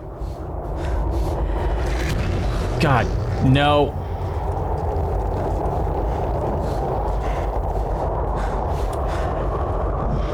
He's still coming. Oh my god, please run. Okay, he lost interest.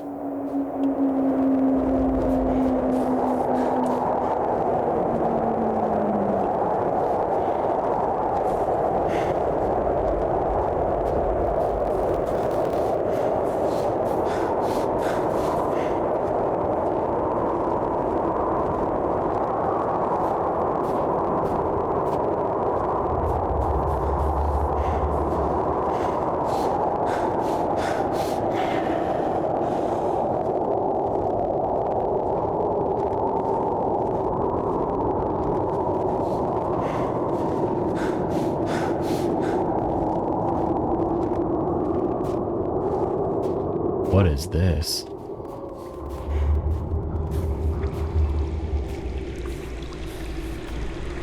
Cave system?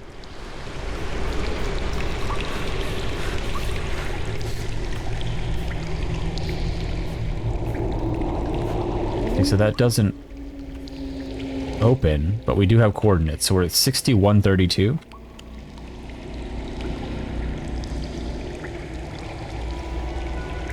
We're here.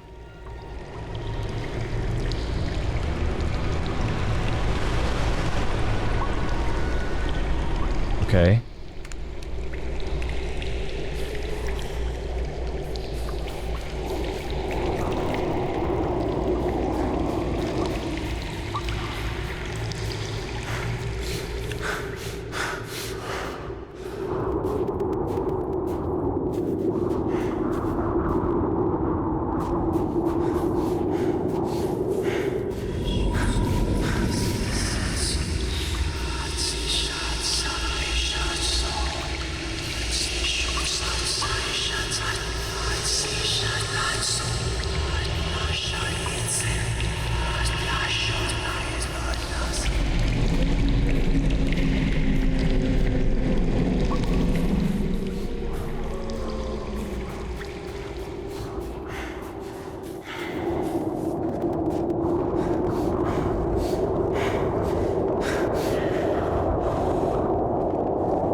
There's the church.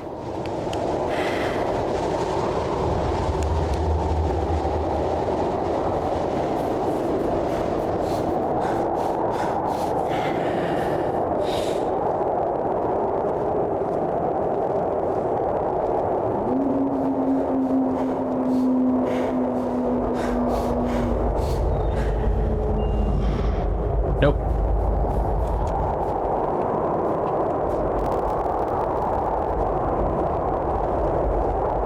It's just like coming towards me, even though it's not like actively chasing me, which is, you know, a little annoying. Wait. I'm back. Oh my god.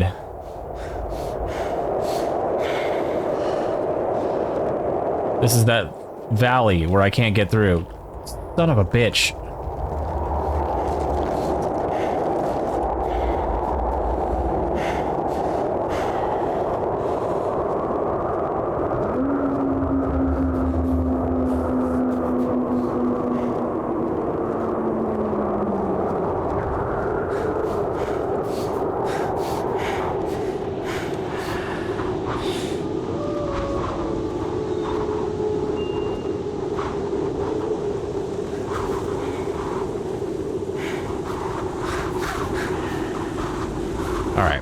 So the church is over there. And it is... Oh my god. The church is over there, which is... Can these guys go away? Jesus.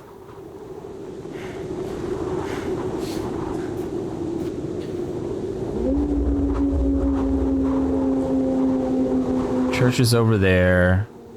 So if that's north... This is northwest. So if I'm looking at the church from the northwest...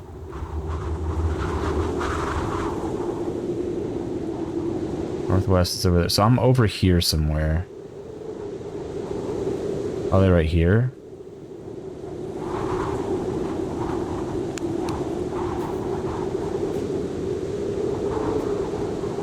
Am I here? Does this go this way? No, this is... Okay.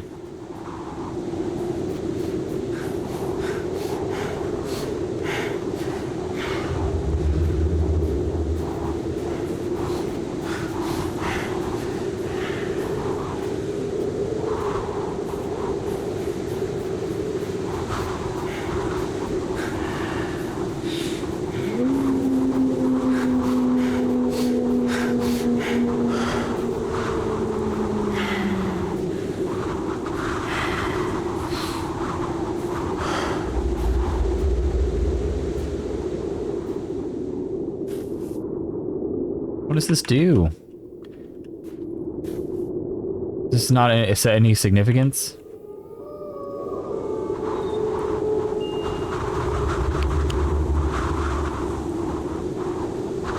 Maybe now I'm right here?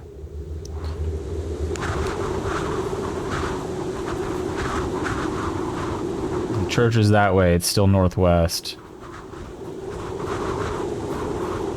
I don't know. Guess I gotta go down.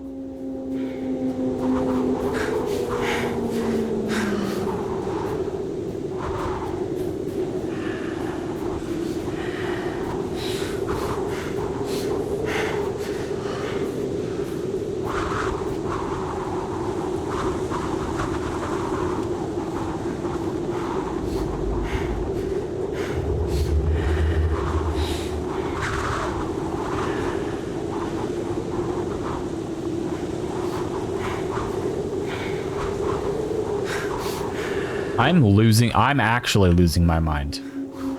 This is the exact spot where I was before. Is there no way through here?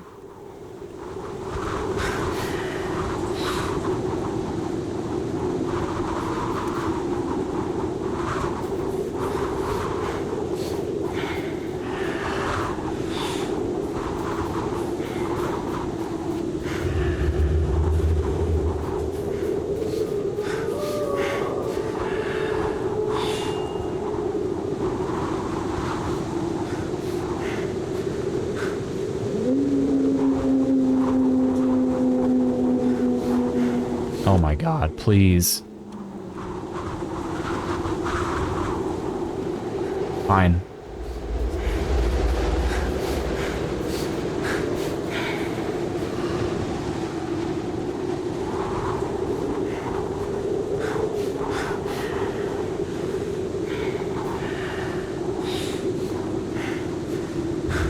Is this just gonna take me back around to the church?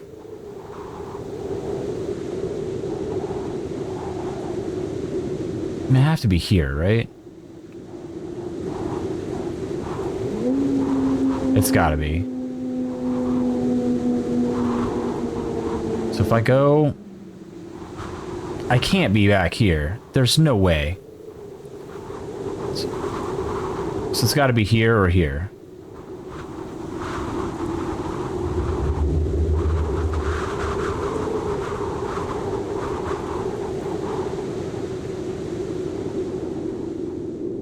So according to this, I want to go to 6247.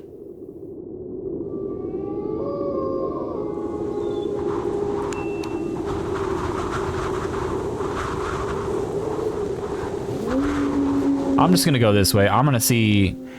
There's another bridge here.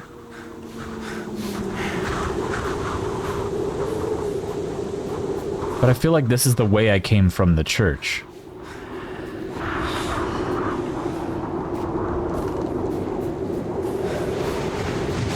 Yeah, so we got the blizzard from where the church was.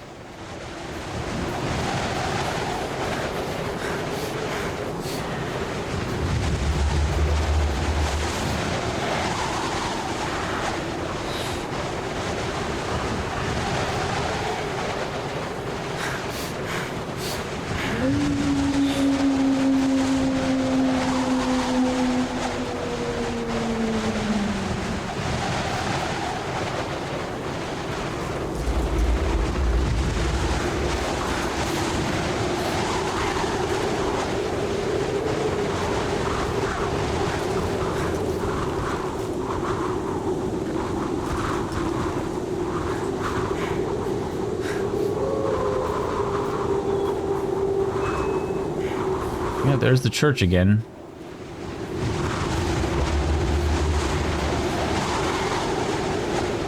I wish this light thing was on the map, so that I knew where my position was from relative to that.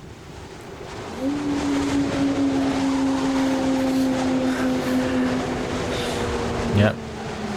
Back at the church. So we are back here now. In this area.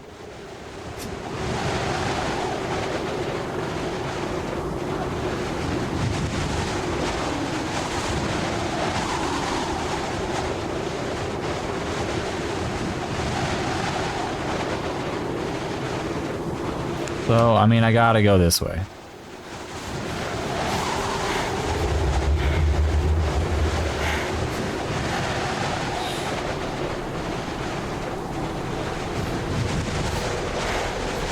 They do a good job of making you feel like you're actually lost in this game.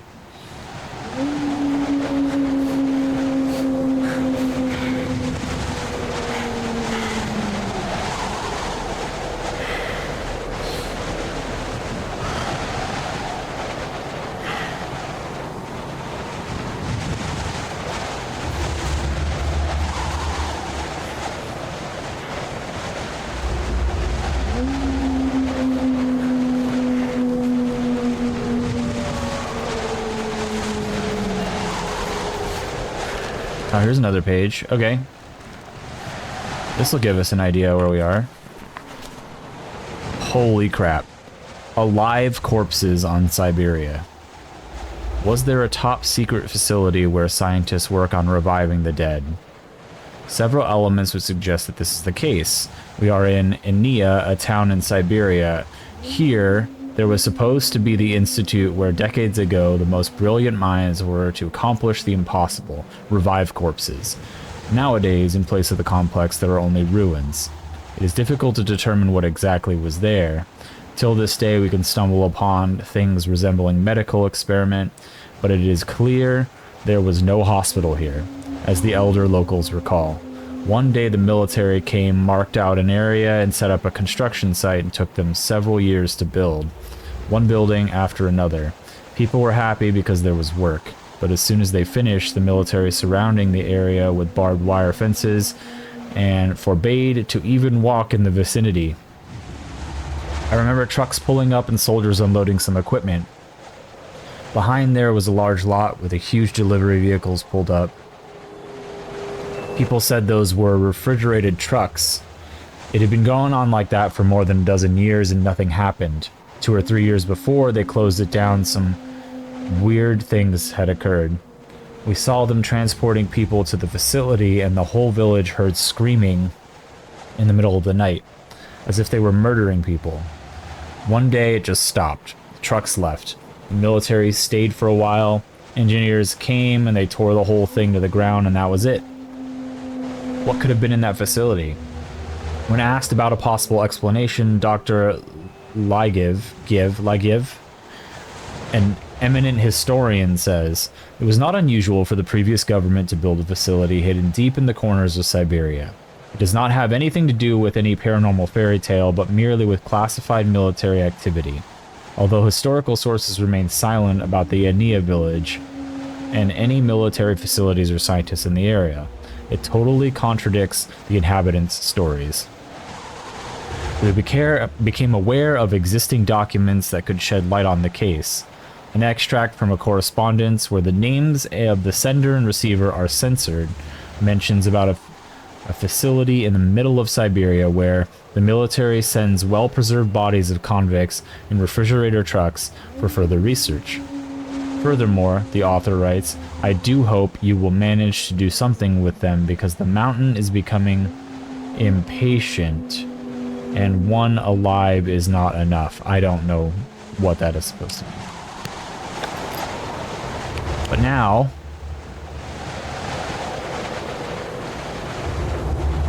we should have, we're here.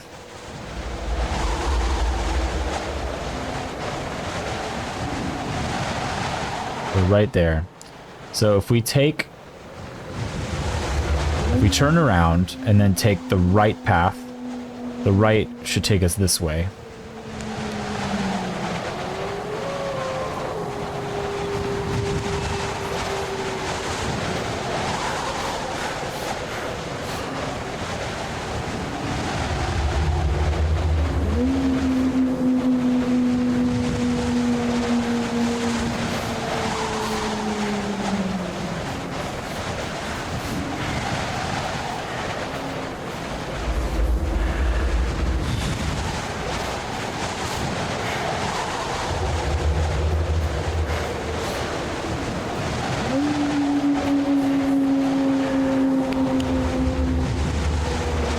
We should be heading this way. I thought I was already here, so I don't know. Maybe I was always over here.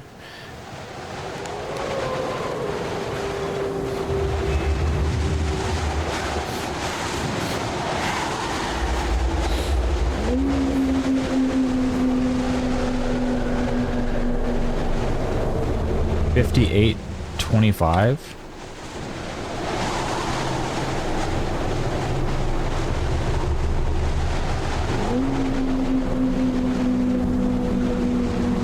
Wait, what? So we're here? Holy shit. Really? How? Were we not just here?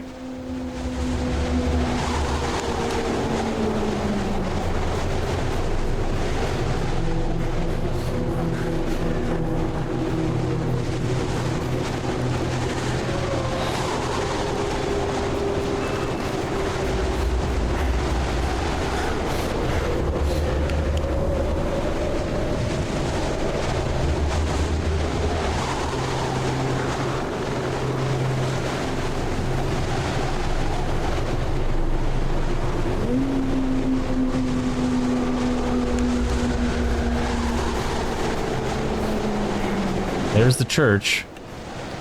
Okay. So if we're there, then we need to go back up around and then go to the left.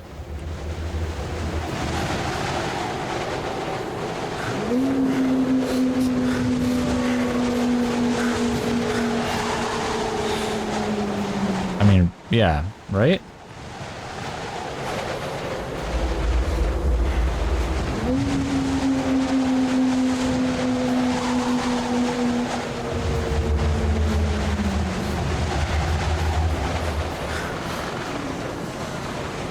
What?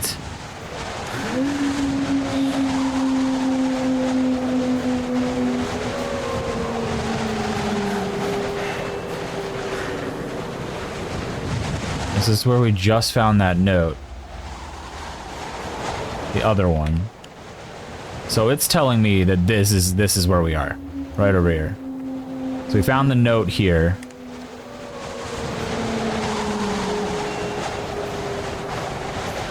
This makes no sense.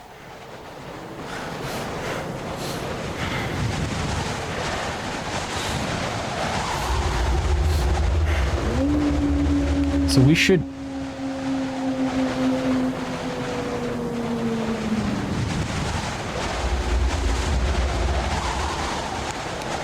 So if we head this way, we should come across that bridge, right? If that's where we are. Oh my god, why?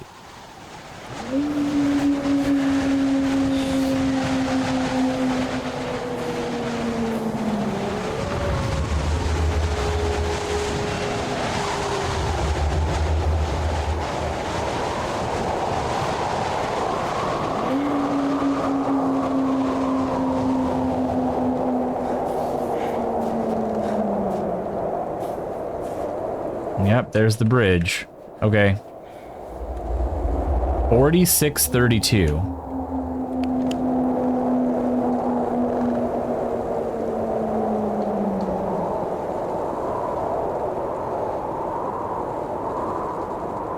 Is that just telling me where the notes are? So was I actually here?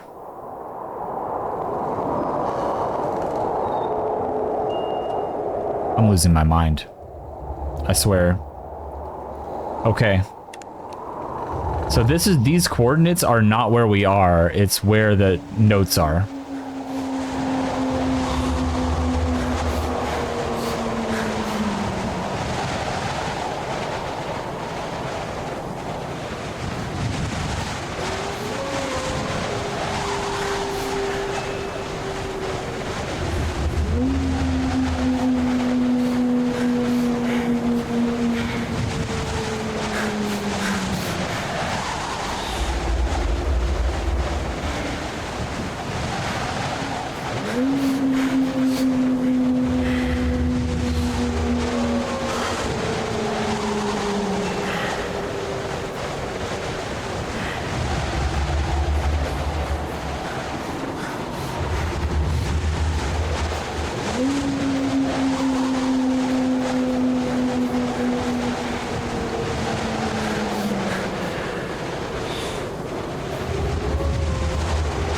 Okay, so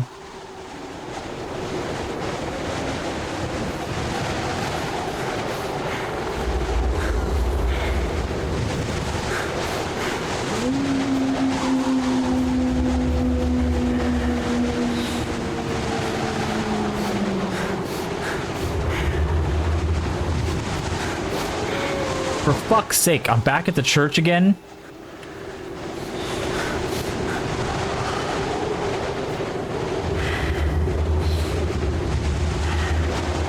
Okay. Alright. Alright.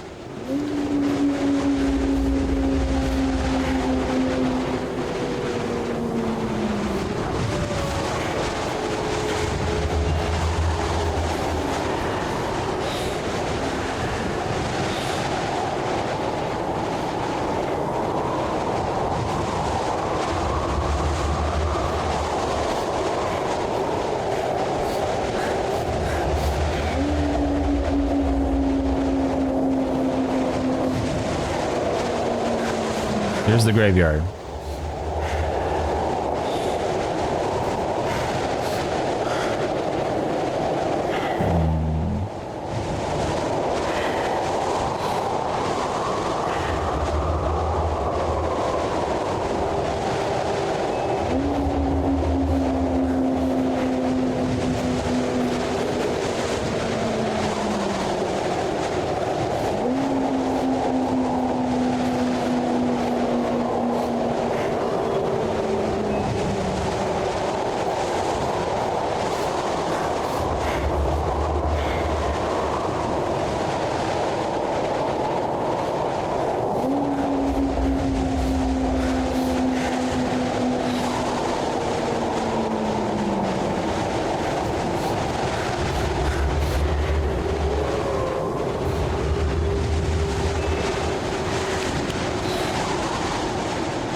think we're right here.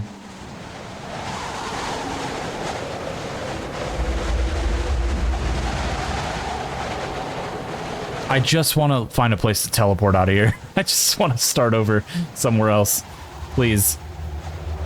But there is another waypoint that I need to find over here somewhere. Might be easier if I started over here and then went that way. Considering I am so lost. It feels like I'm here, right?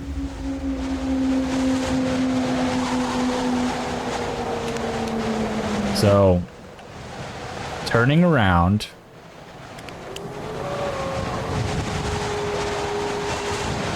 I'm facing that way. Based on this, I would want to go right, but that is the direct direction we just came from.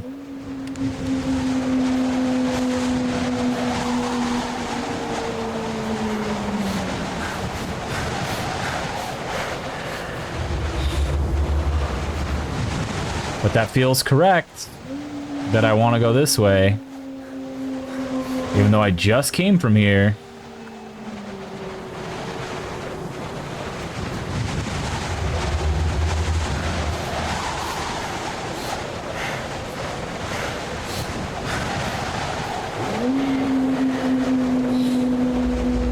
So right now I'm heading north from where I just was. North. I want to go northeast.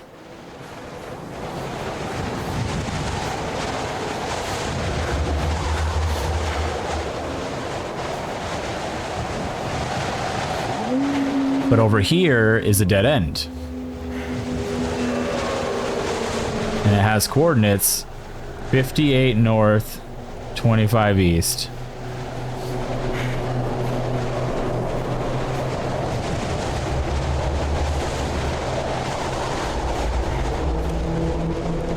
Maybe I gotta go down there.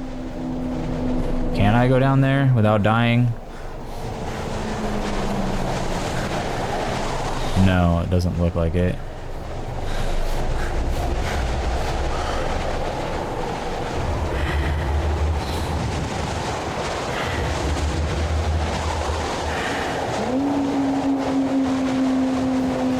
There's the church again.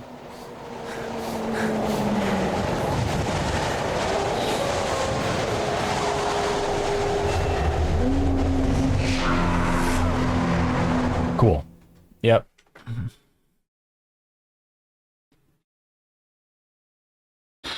Man, this is truly awful.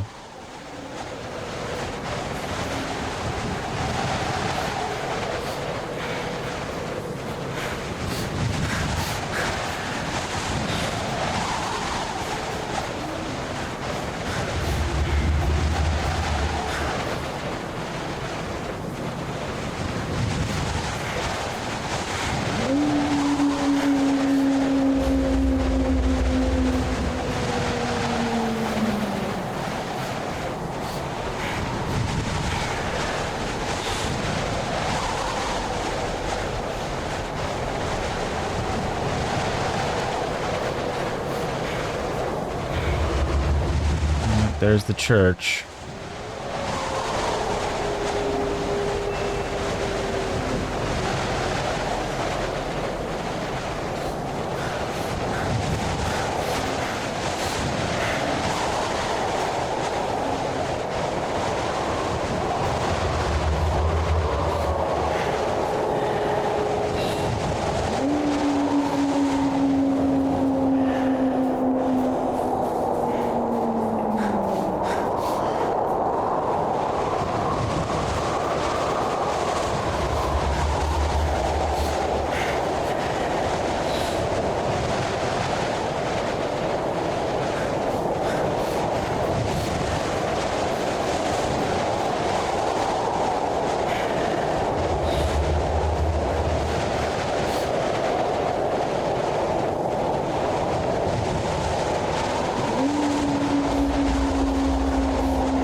I mean, this all lends credibility to the fact that, like, I am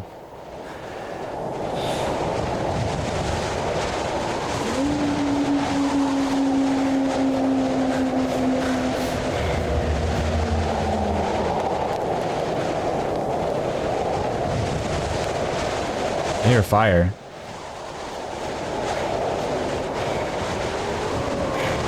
Yes! Where am I? I'm right here.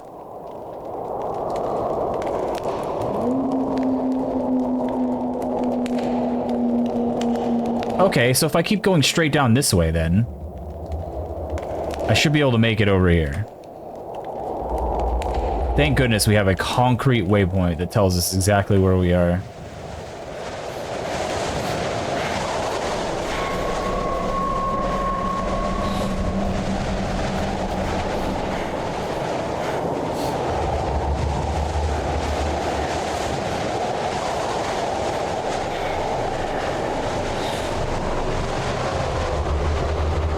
This is like, honestly, I'm sure a lot of you are probably screaming about how, like, I'm doing this wrong or whatever, but, like, oh my god, this is torture.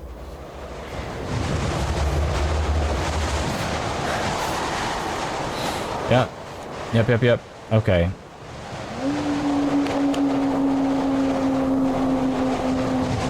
So coming down this way. What is this? Where am I? Did I not just... Can I go? Can I jump down from here? Why? Say nothing. Let me in, and I'll see for myself. For fuck's sake! That was too far? That was too far a drop?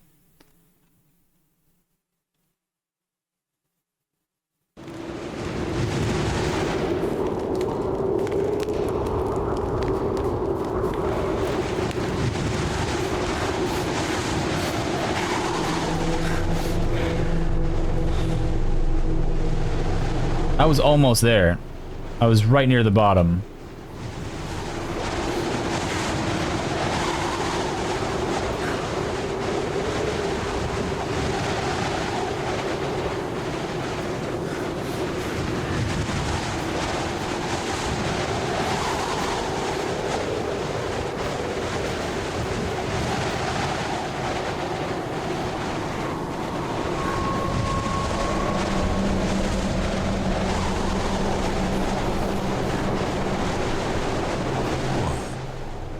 Say nothing. Let me in, and I'll see for myself.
Strange sounds coming from the forest did not let us sleep. It's hard to tell what it was. It sounded to me like someone was calling me, but the rest of the group said it had been some kind of humming. We will ask the locals if we meet them again. In the morning, everyone was a bit scared, but after breakfast, our moods improved. We set off up the river. The snow isn't really that deep, but it's wet and it sticks to the skis, so it's hard to move. We passed a couple of cliffs, and after a couple of meters, the area became more flat. Finally, around 5:30 p.m., we stopped to set up a camp. It is our first night under canvas. We were very tired. We tried to prepare for tomorrow's walk, but hunger was stronger. Then exhaustion overcame us. We sat around the fireplace and talked, or rather whispered. We were afraid to speak louder because of the surrounding atmosphere, as if this place was sacred or haunted. At last, we took shelter in the tents. Somehow, nobody feels like sleeping. We thought someone was passing by on the trail nearby, so the boys went to check it out, but there was nobody there. Maybe it was some animal. Again, I can hear the sounds from the forest.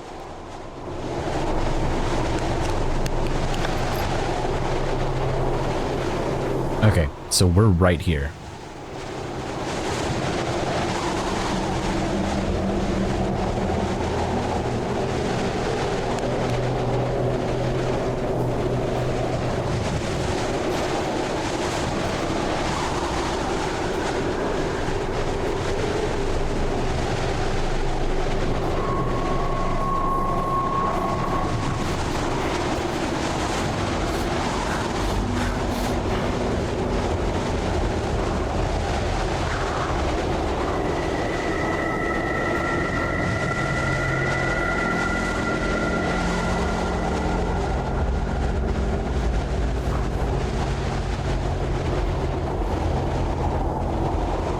Oh, we're finally seeing this thing closer.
Gotta find a way around here.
An entry from the testimony of Boris W., 5-year-old boy possibly exposed to the unknown force that caused the death of 12 people at Vladimir 30 complex.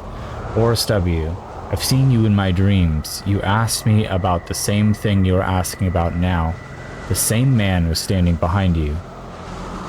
Dr. Grigor, boys, there's no one standing behind me. No one's here. Boris W., wrong, doctor. This man is asking me to tell you that in the orange light the world is more beautiful, and asks you to take a look at chamber number 7 in section 22. Dr. Grigor, how do you know all of this, Boris? Did your father work in our department? Boris. No, Grigor, you son of a bitch. I've seen it with my own eyes. I've seen you taking people to God's eye. I've seen their skin burning and their arms being twisted. I've seen the nightmares that it planted into their brains. Do you honestly think no one knew about this? Do you think nobody survived? He has shown us.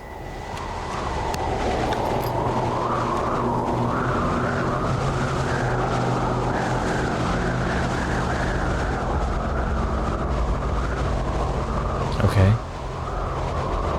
So 62,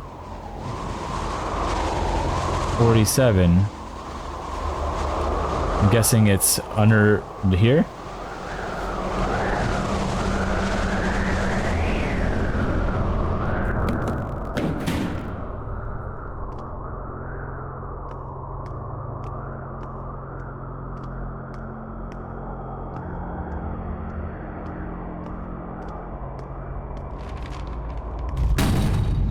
Oh my god!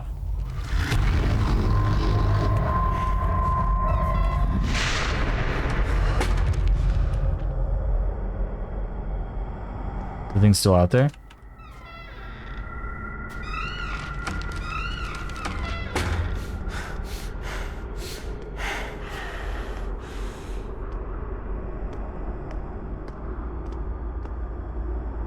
Oh, it has all the different notes. I mean, obviously we have to go back to that room and grab the note that was in there. Yeah, but this shows all the different locations of the notes. I don't think I'm going to spend the kind of time it's going to take to grab everything. Obviously, I'll grab whatever I can, but...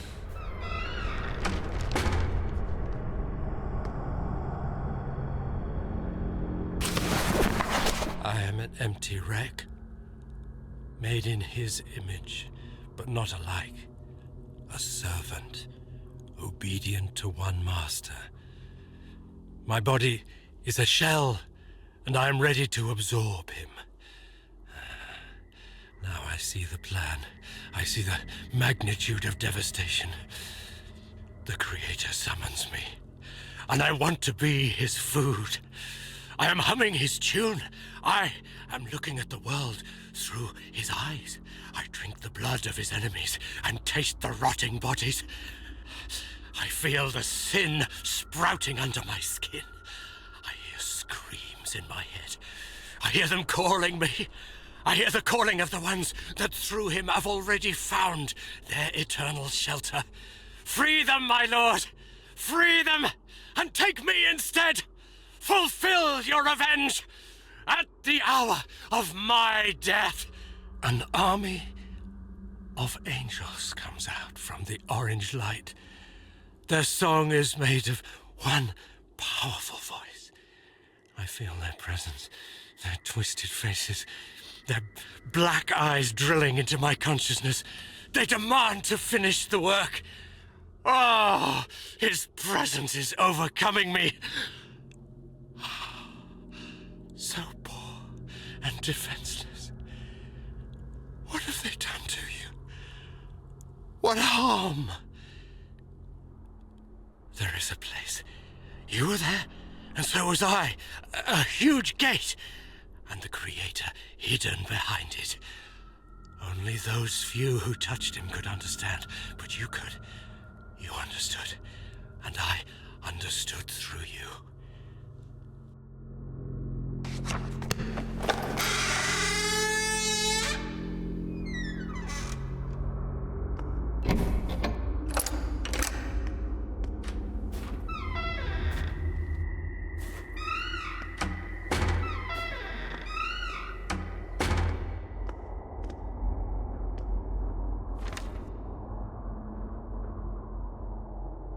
Alright, we got 2 more that we need to go visit. So 14 north and 83 east is way up here.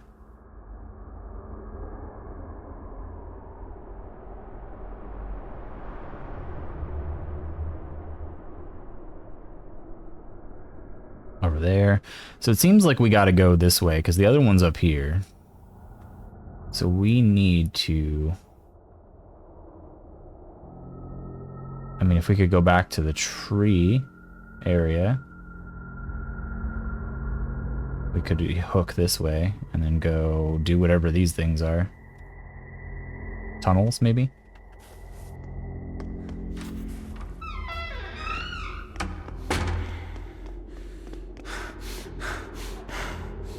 This one locked. Okay. Time does not heal wounds, as I've recently learned. This truth was pounded into me by pain, cruelty, and lies. I learned from this. I remembered. It nearly touched the essence of my understanding, becoming the revelation of truth, when they dragged me down the corridor with my shattered bones.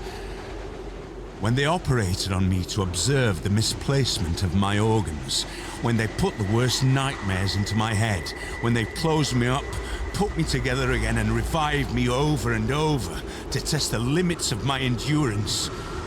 And when finally, after so many years, they told me my wife was dead. Time does not heal wounds.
this that main crater we started at? With these pillars.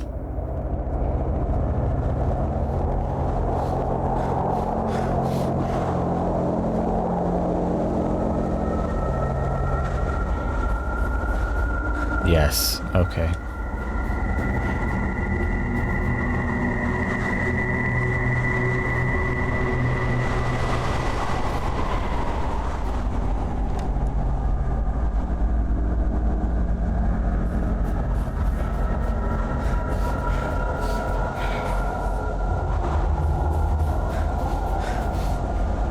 To the north would be a camp.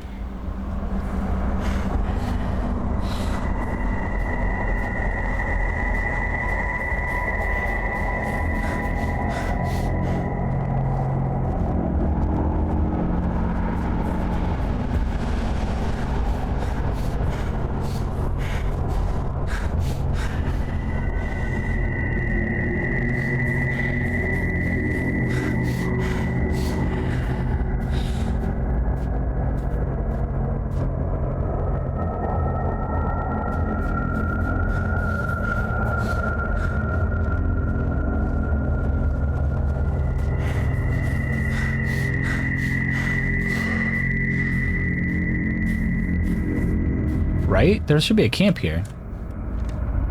This is the crater. There should be a camp over here. Oh, there we go.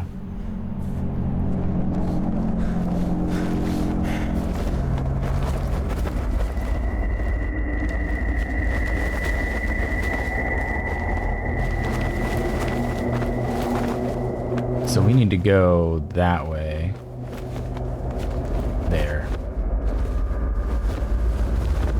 Which would be south east.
today clearly got worse, just as our moods.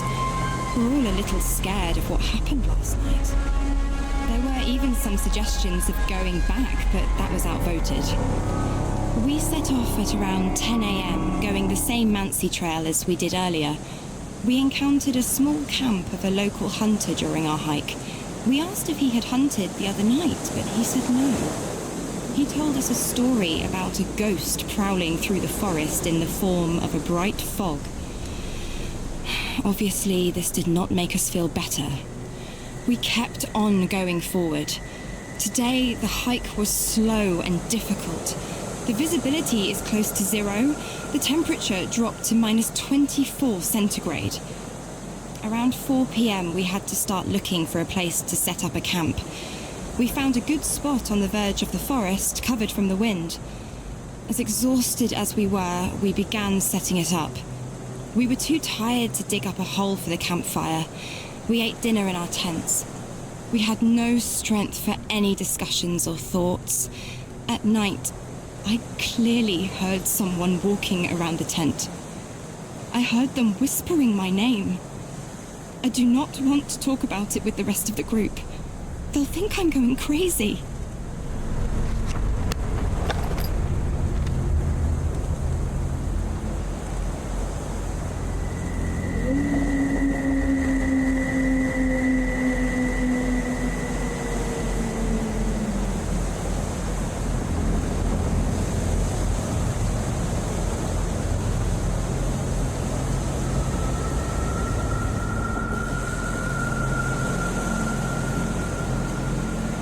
So perhaps I'm right here, is what I'm getting.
Wait, I'm all the way over here again?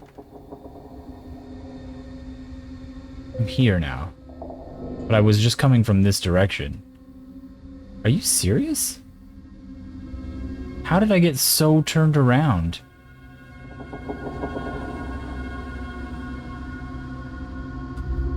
Huh?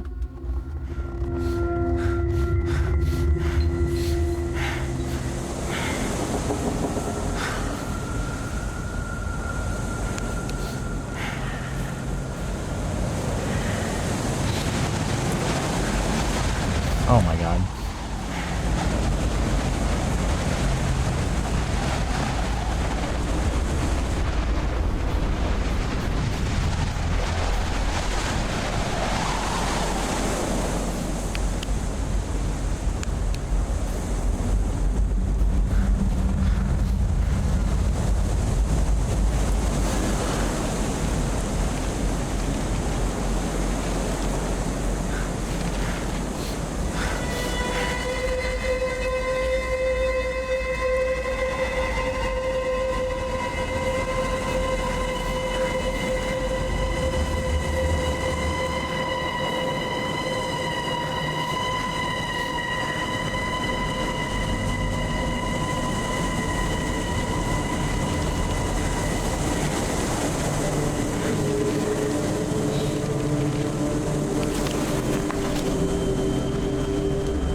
Alright, confidential correspondence of Section 22 scientists. They did some tests, did not show any supernatural skills. Second test did not show any skills and may deem the experiment concluded and unsuccessful. Subject should be removed. We'll prepare a transport. Please destroy all documentation. Cover it up. So we're literally right here right now.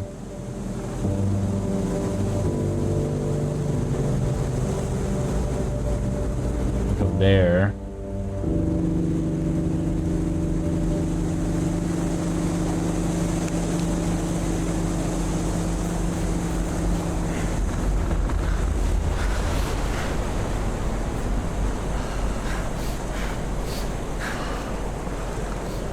Here is the campfire.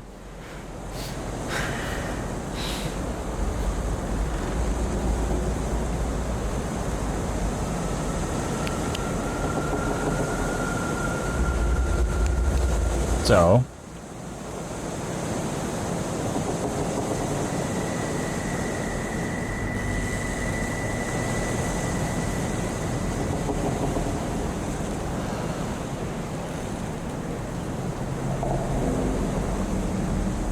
why is it coming over here?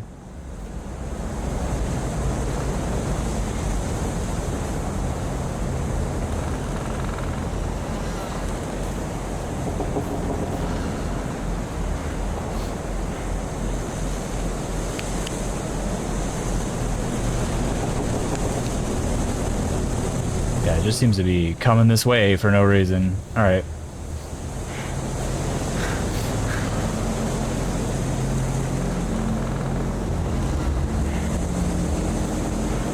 So if we're heading this way, we need to hang a left. Right?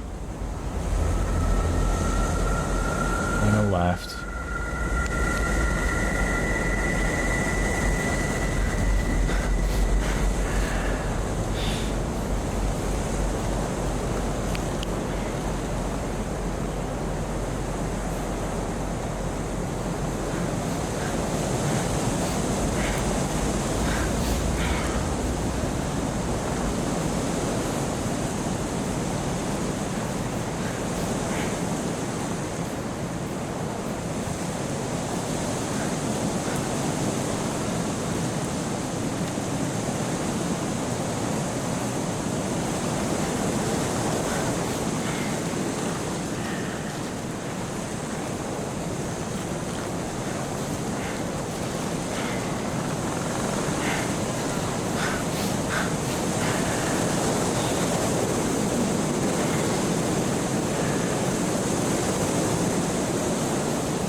Sounds like a river.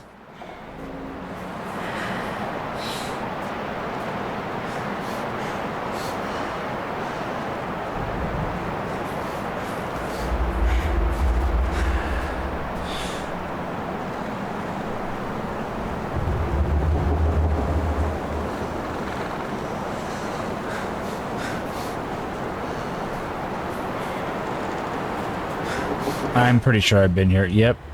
Okay, we're back at these fucking rocks again. So we came this way. That's essentially what just happened, right? Had to be. We backtrack.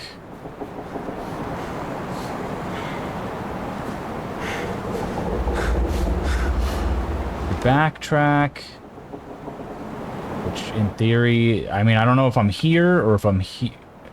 Probably here. So I gotta go to the right and then left.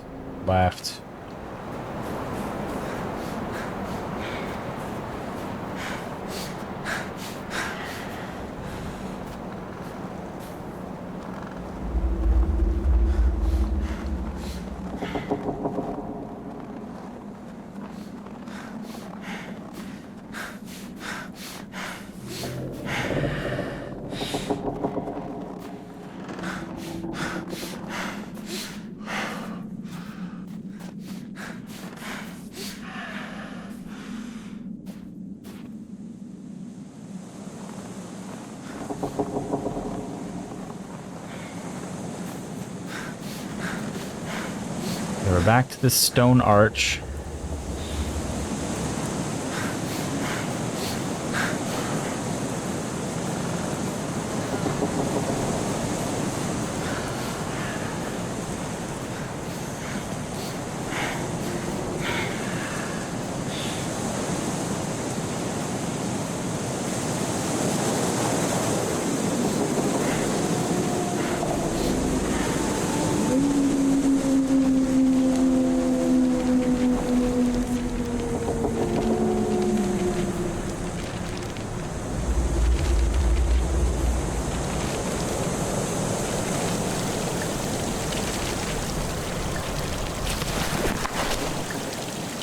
Death Valley. Anthony Nizny, a scientist expert. He worked in Death Valley. What did he discover? There are mysterious constructions built in the ground.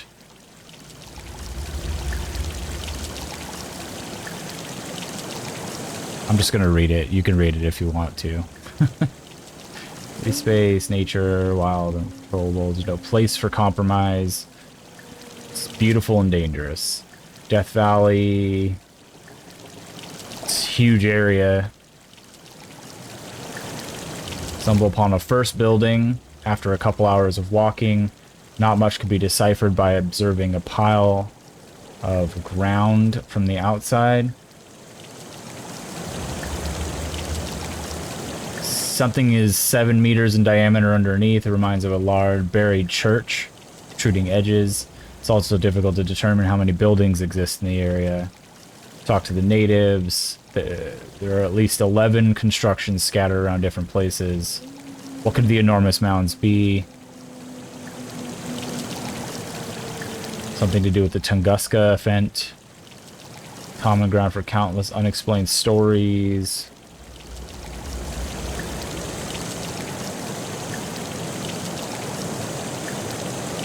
He only had one advice. Protect yourselves against the orange light. He got out of the forest after a week. Yeah. Super cool. Alright, so that should give us a waypoint, though. Where... Right here. So we're here. So we're on track, which is great. We need to keep going to the left. And then hit a left at a fork.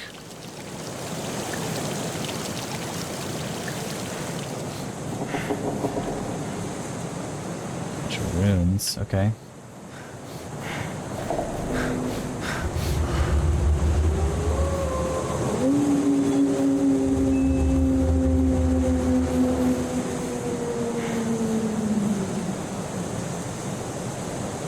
more runes.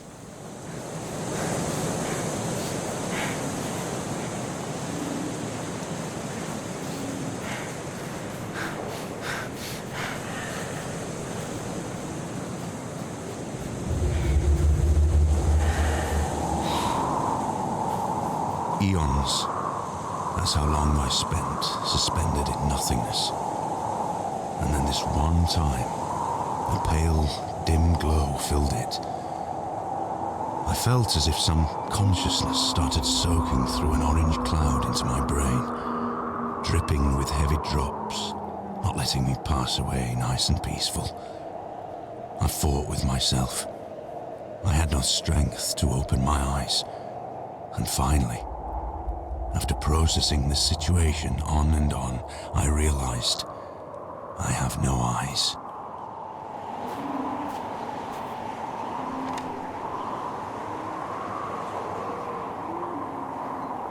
All right, so we're looking for 2 waypoints. 1483.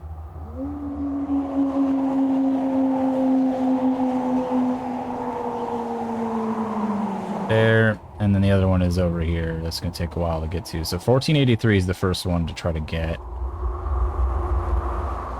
Assuming we're all up in here, we got to go through a cave and get there. I think that cave back there that I just passed that I can't get into is that one.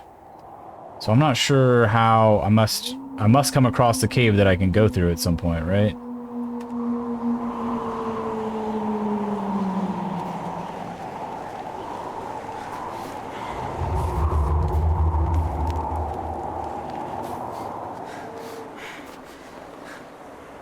What does that sound? Oh, there's a fire. Yeah. Good.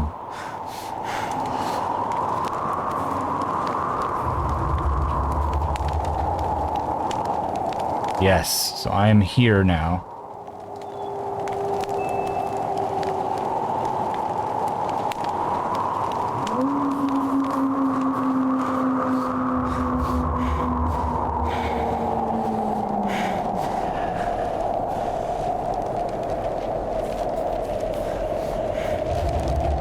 Can't get in that cave. Wait, can I get up here?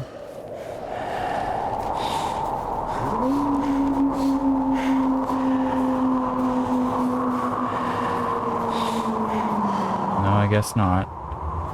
Okay.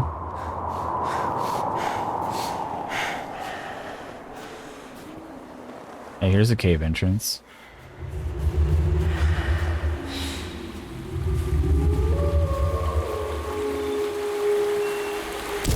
Oh!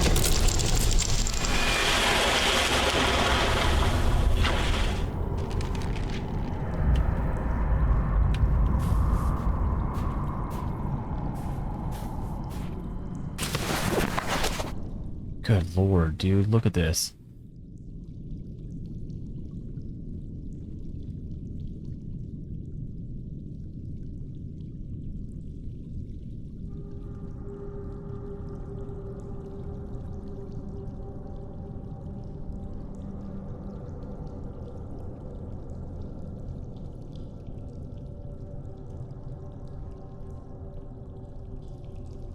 Wow. Bad things happen there. Okay. We are now here. I need to go this way, though, to get to the thing I need to activate. If I head from here into there's 2 directions to go. I need to go to the left.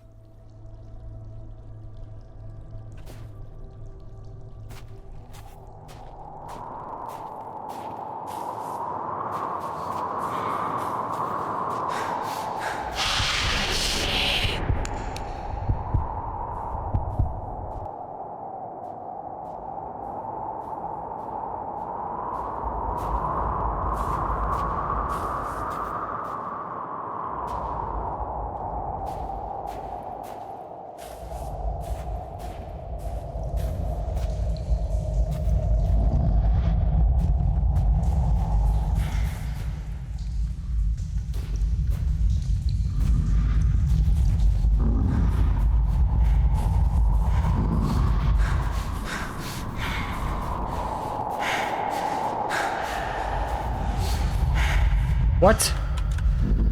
Another one? Run, bro!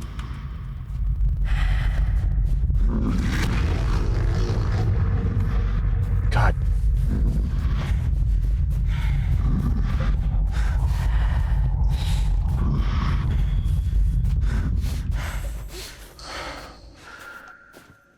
Lost interest. That's where I need to go.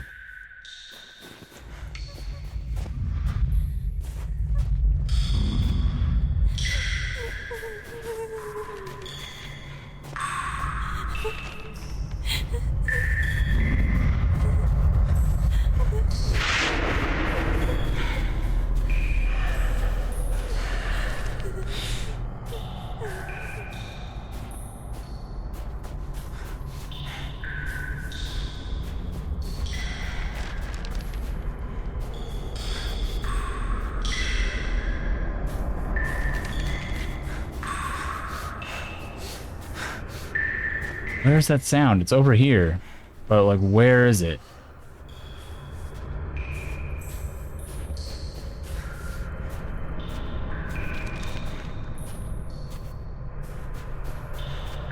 Here? My dear Vera, I'm spending my time in the Institute on long walks in the park. Only here I can find solace, only in the shadows of the trees.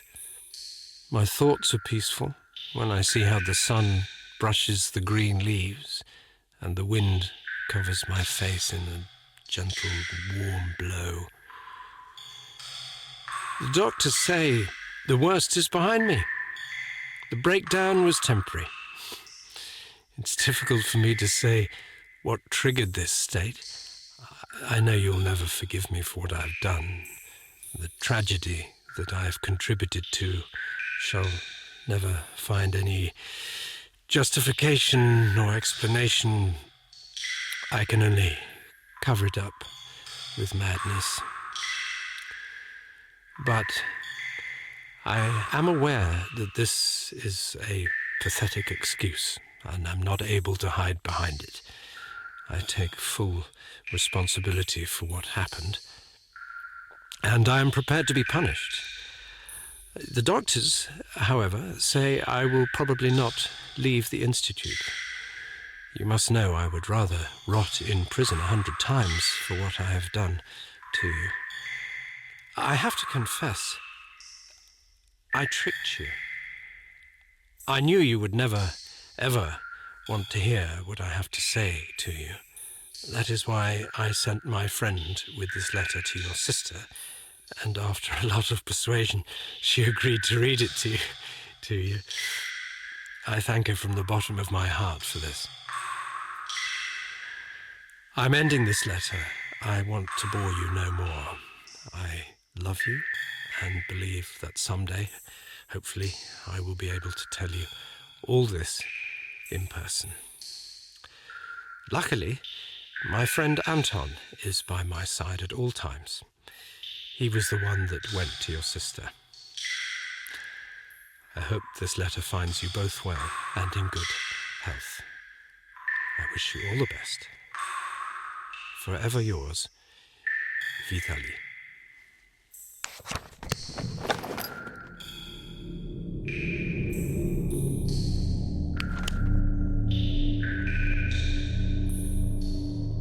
Alright, so we're there. And we need to somehow get here.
seem to be trapped.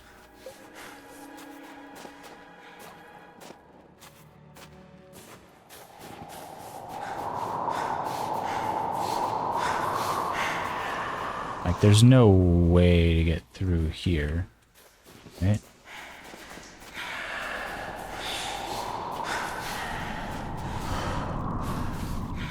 Right. Up here just leads back to the main little thoroughfare. Guessing this is what this is.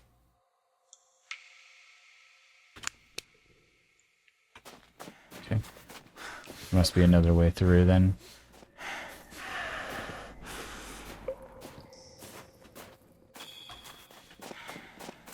This way led to that area over there.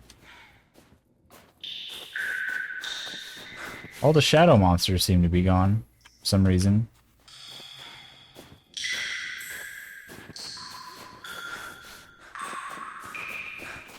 Perhaps I need to go this way.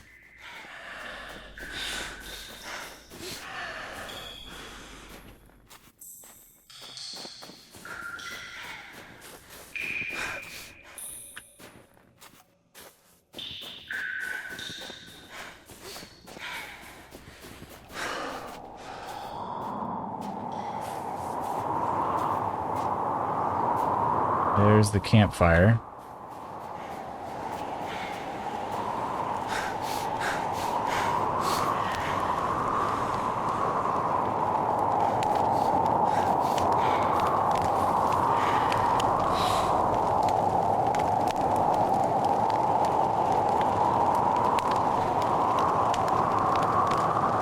Okay, so now I need to go. I don't think that way lets me through, but this way may.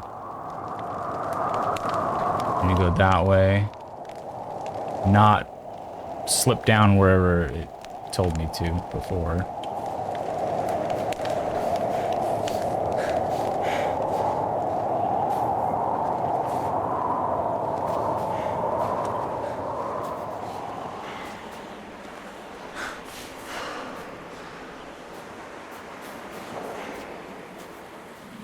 So don't go that way. Instead, go this way.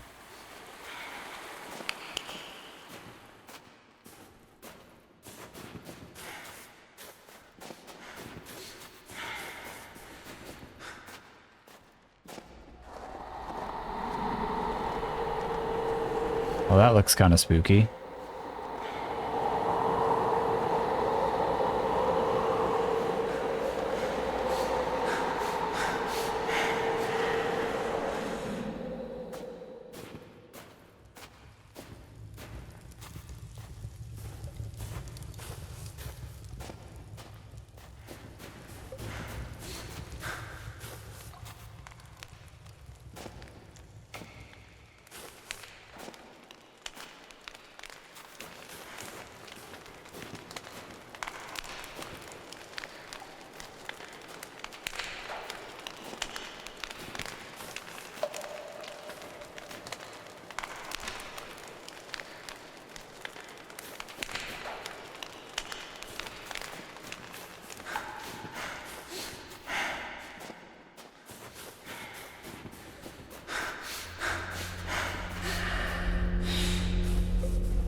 No.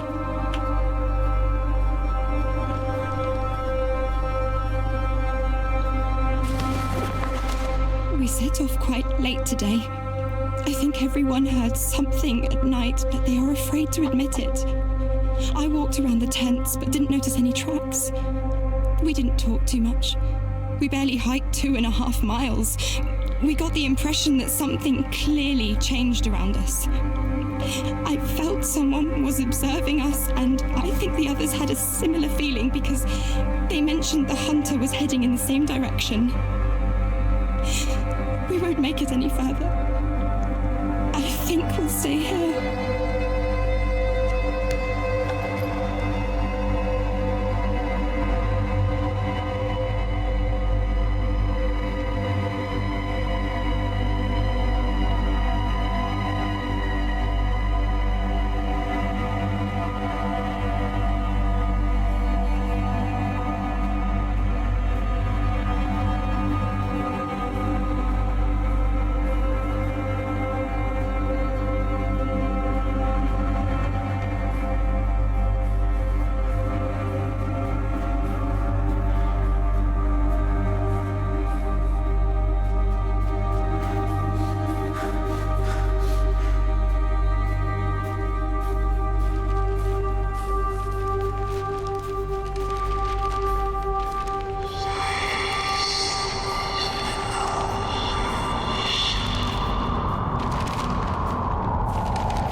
Delusional disorders.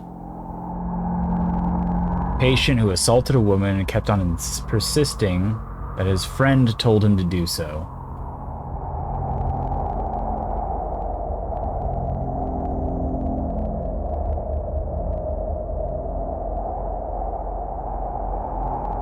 Delusions are based on abnormal thinking and surrounding oneself with fictional reality, bogus events, and non-existent people.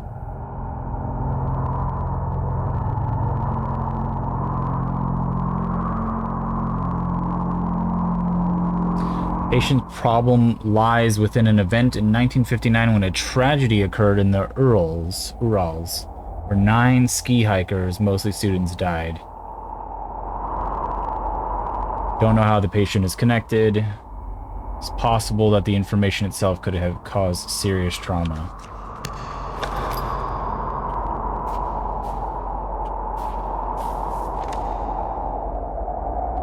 Okay, and that puts us... where, here?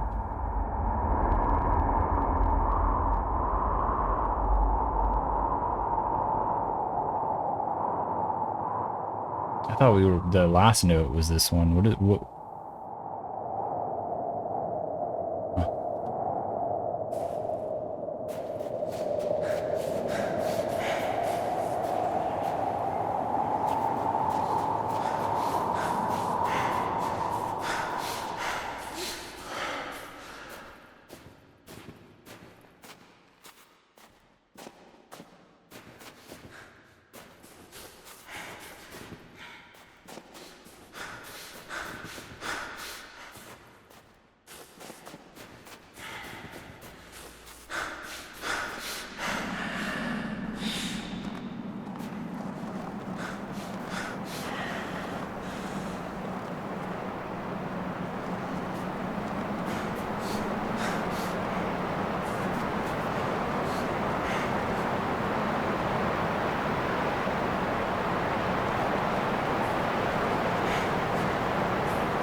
Oh, we're back at this area.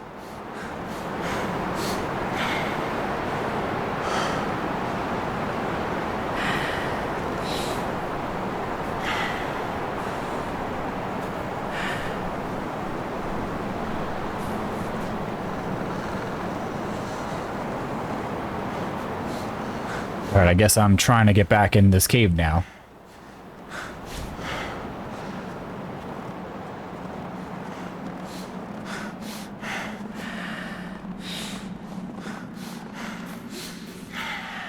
I can't get in here from this direction, right?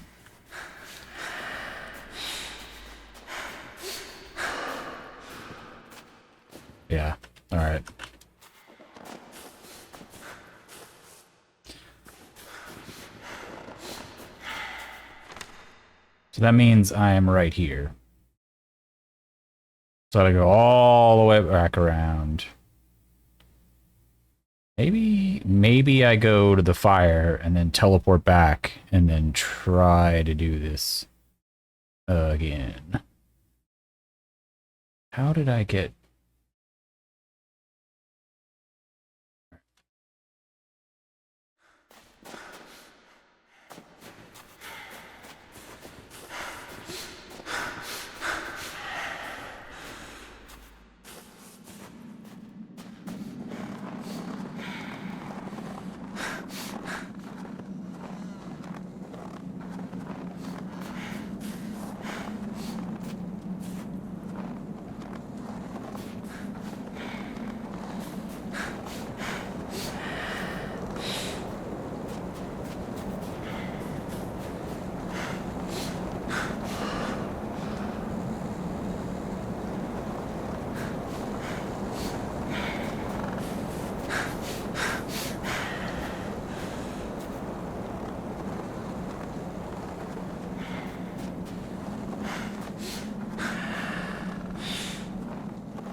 beginning, I wanted to make things right.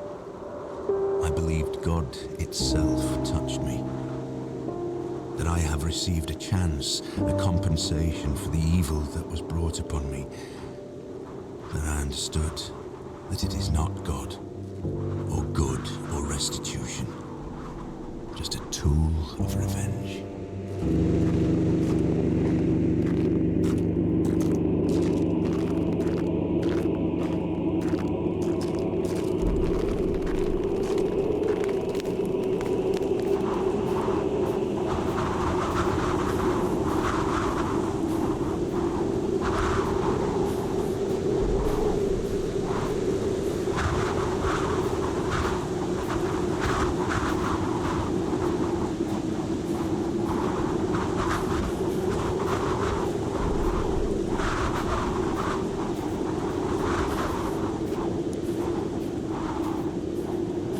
Coming to me.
I don't know, I guess I go this way. Doesn't seem to be any other way to go, but that also looks like it's something I can't come back from, so... I hope this isn't just a waste of time.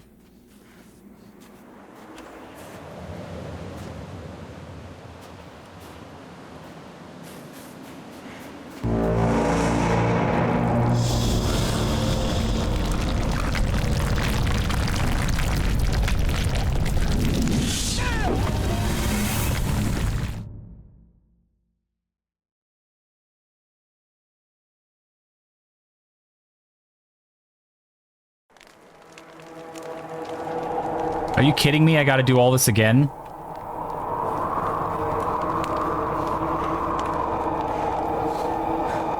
Oh, man, that's annoying. Okay.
beginning, I wanted to make things right. I believed God itself touched me. That I have received a chance, a compensation for the evil that was brought upon me. That I understood that it is not God, or good, or restitution. Just a tool of revenge. It'd be really cool to get like a save point right here.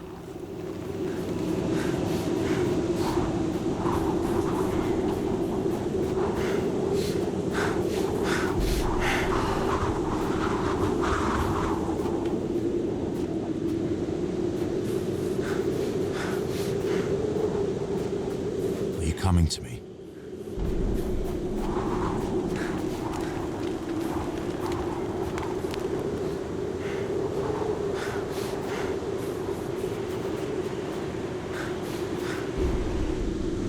Oh, cool.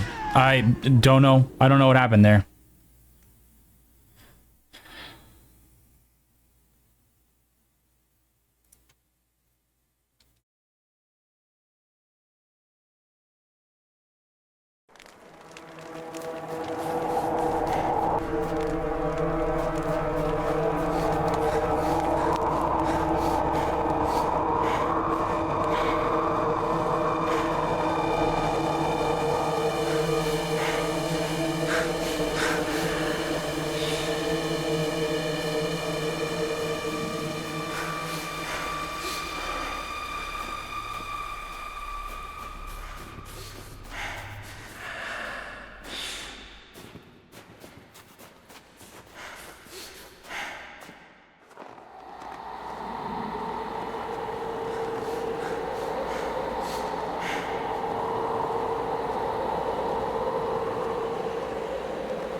beginning, I wanted to make things right.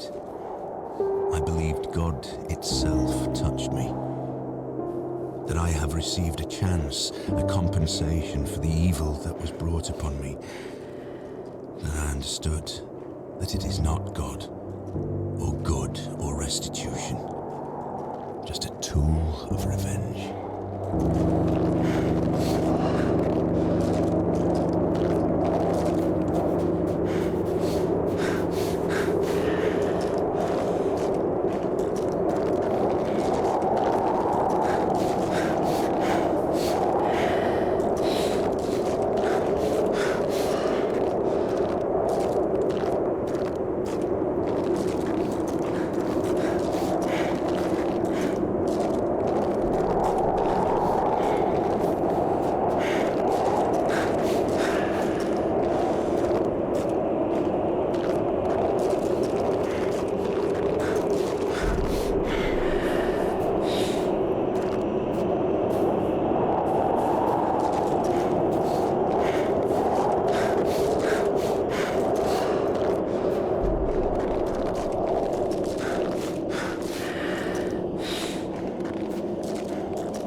That should at least let us spawn closer.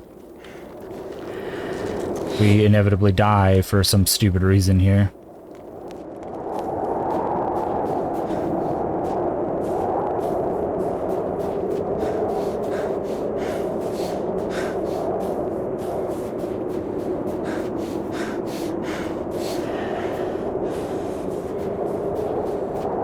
Are you coming to me?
Someone murdered a 27-year-old woman.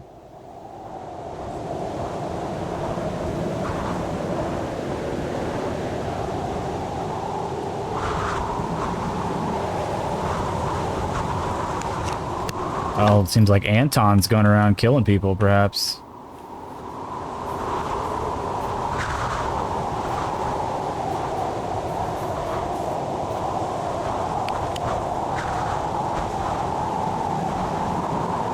So we just picked that up here.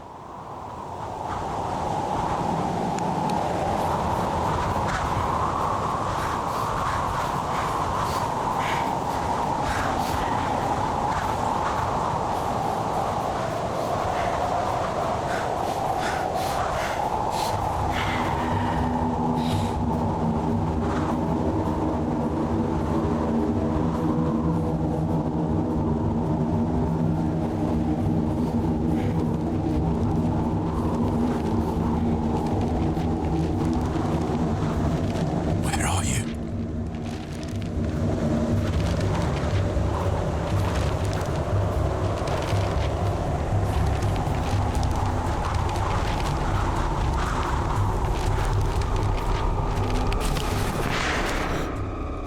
It's dark. We escaped to the forest. Something tried to get in the tent. We heard strange sounds and an orange light. We are not going to escape from this. We are going to die.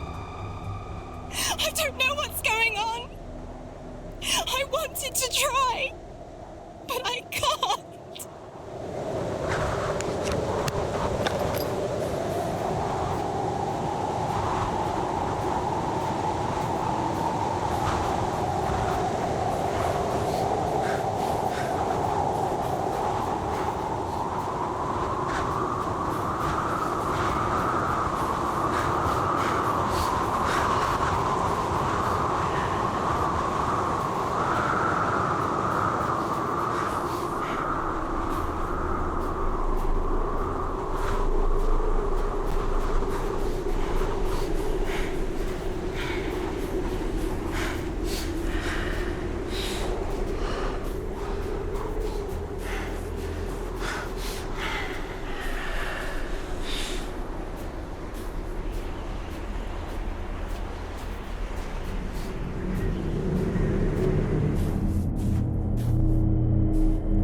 Wow, that's a lot of bones.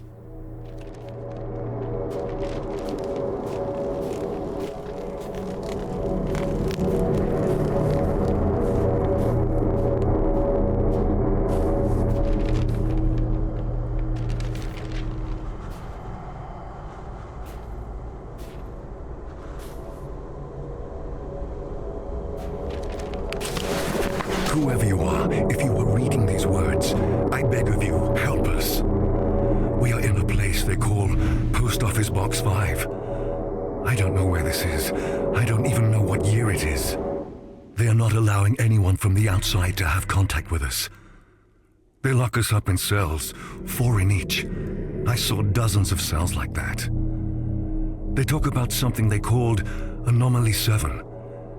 Every day we undergo tests, research, tortures. I have seen how they kill people. I have seen terrible things. Write about it. Let the world know. They conduct the worst experiments possible. They have something that we call the fear chamber. There is no way to say what will happen to the person that ends up there. Some come back, but are no longer themselves. They are absent. Others are dragged out dead. Only few stay sane. I have seen a bright orange light which spoke to me in demonic voices and showed me things worse than any nightmare you can possibly dream. Sometimes people come out of there with broken bones, mutilated, crushed, irradiated, dismembered. I can't take it in anymore. Take away these images. There is a scientist amongst us. He said that during their sick experiments, they discovered something out of this world. They are trying to test it. The truth is that it is testing them. He told us that there are more places like this around the world, and there will come a day the gates of hell will open. You have to stop this. Destroy it. Destroy us. Kill us all. The center is governed by something that is called the Soviet Research Unit for Natural Phenomena. I have seen this on an ID card of the man that was interrogating me. He said we were prisoners, convicts, murderers, rapists, thieves. But that is not true. I have done nothing wrong. I hate them all. They call us subjects. No names, but subjects. I am Subject 73. I don't even remember my real name. I beg of you, please help us. Burn it all to the ground. If only this letter reached beyond the walls of the center. If only the guard who promised to take it has kept her promise. You have to do something. I swear by all that one holds sacred, you have to. My only cellmate, Anton, whispers in my ear that everything is going to be fine. That the orange light is singing in the voices of hundreds of angel choirs. Anton promised me that if I listen carefully to the singing, he will free me. Sometimes, however, I think that all of this does not exist. There is no prison. There are no bars.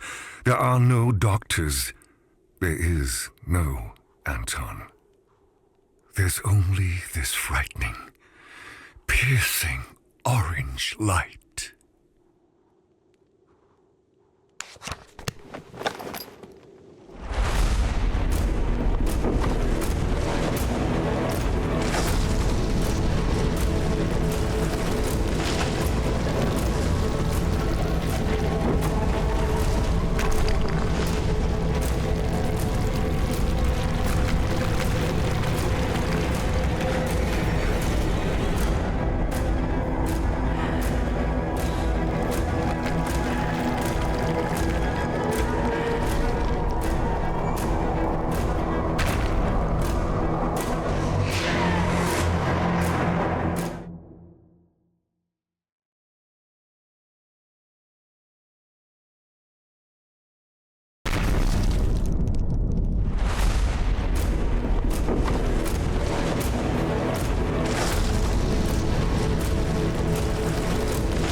And so, we have reached the end.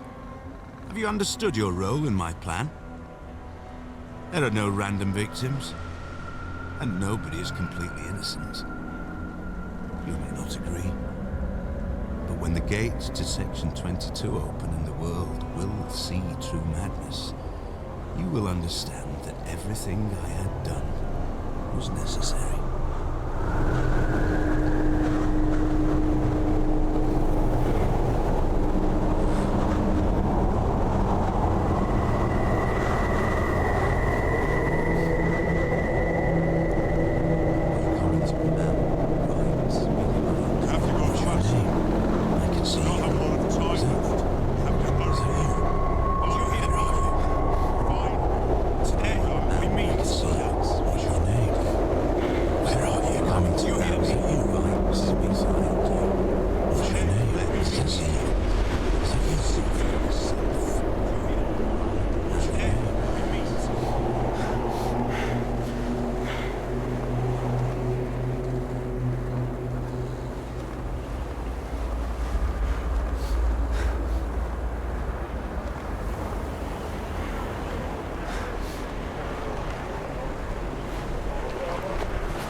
Okay, that is the end of the game. I hope you guys have enjoyed watching. It's a weird one, for sure. Beautiful music, but that's about it. So, thanks for watching, everyone. I'll catch you in the next one. We'll let the credits roll, and then I'll see you then. You said a bright warm light will bring you home.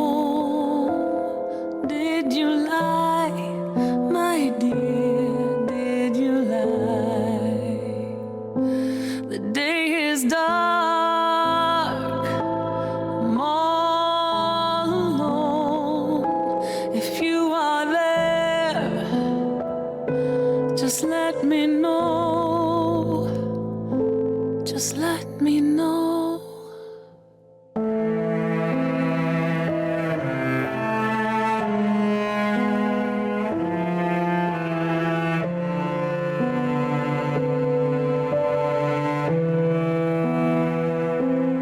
When the ashes arise, the light shall fall. Will you find me? Will you find me? When the sky is dead and forever gone, will you find me? Will you find me? When the ashes arise, the light shall fall. Will you find me? Will you find me? When the sky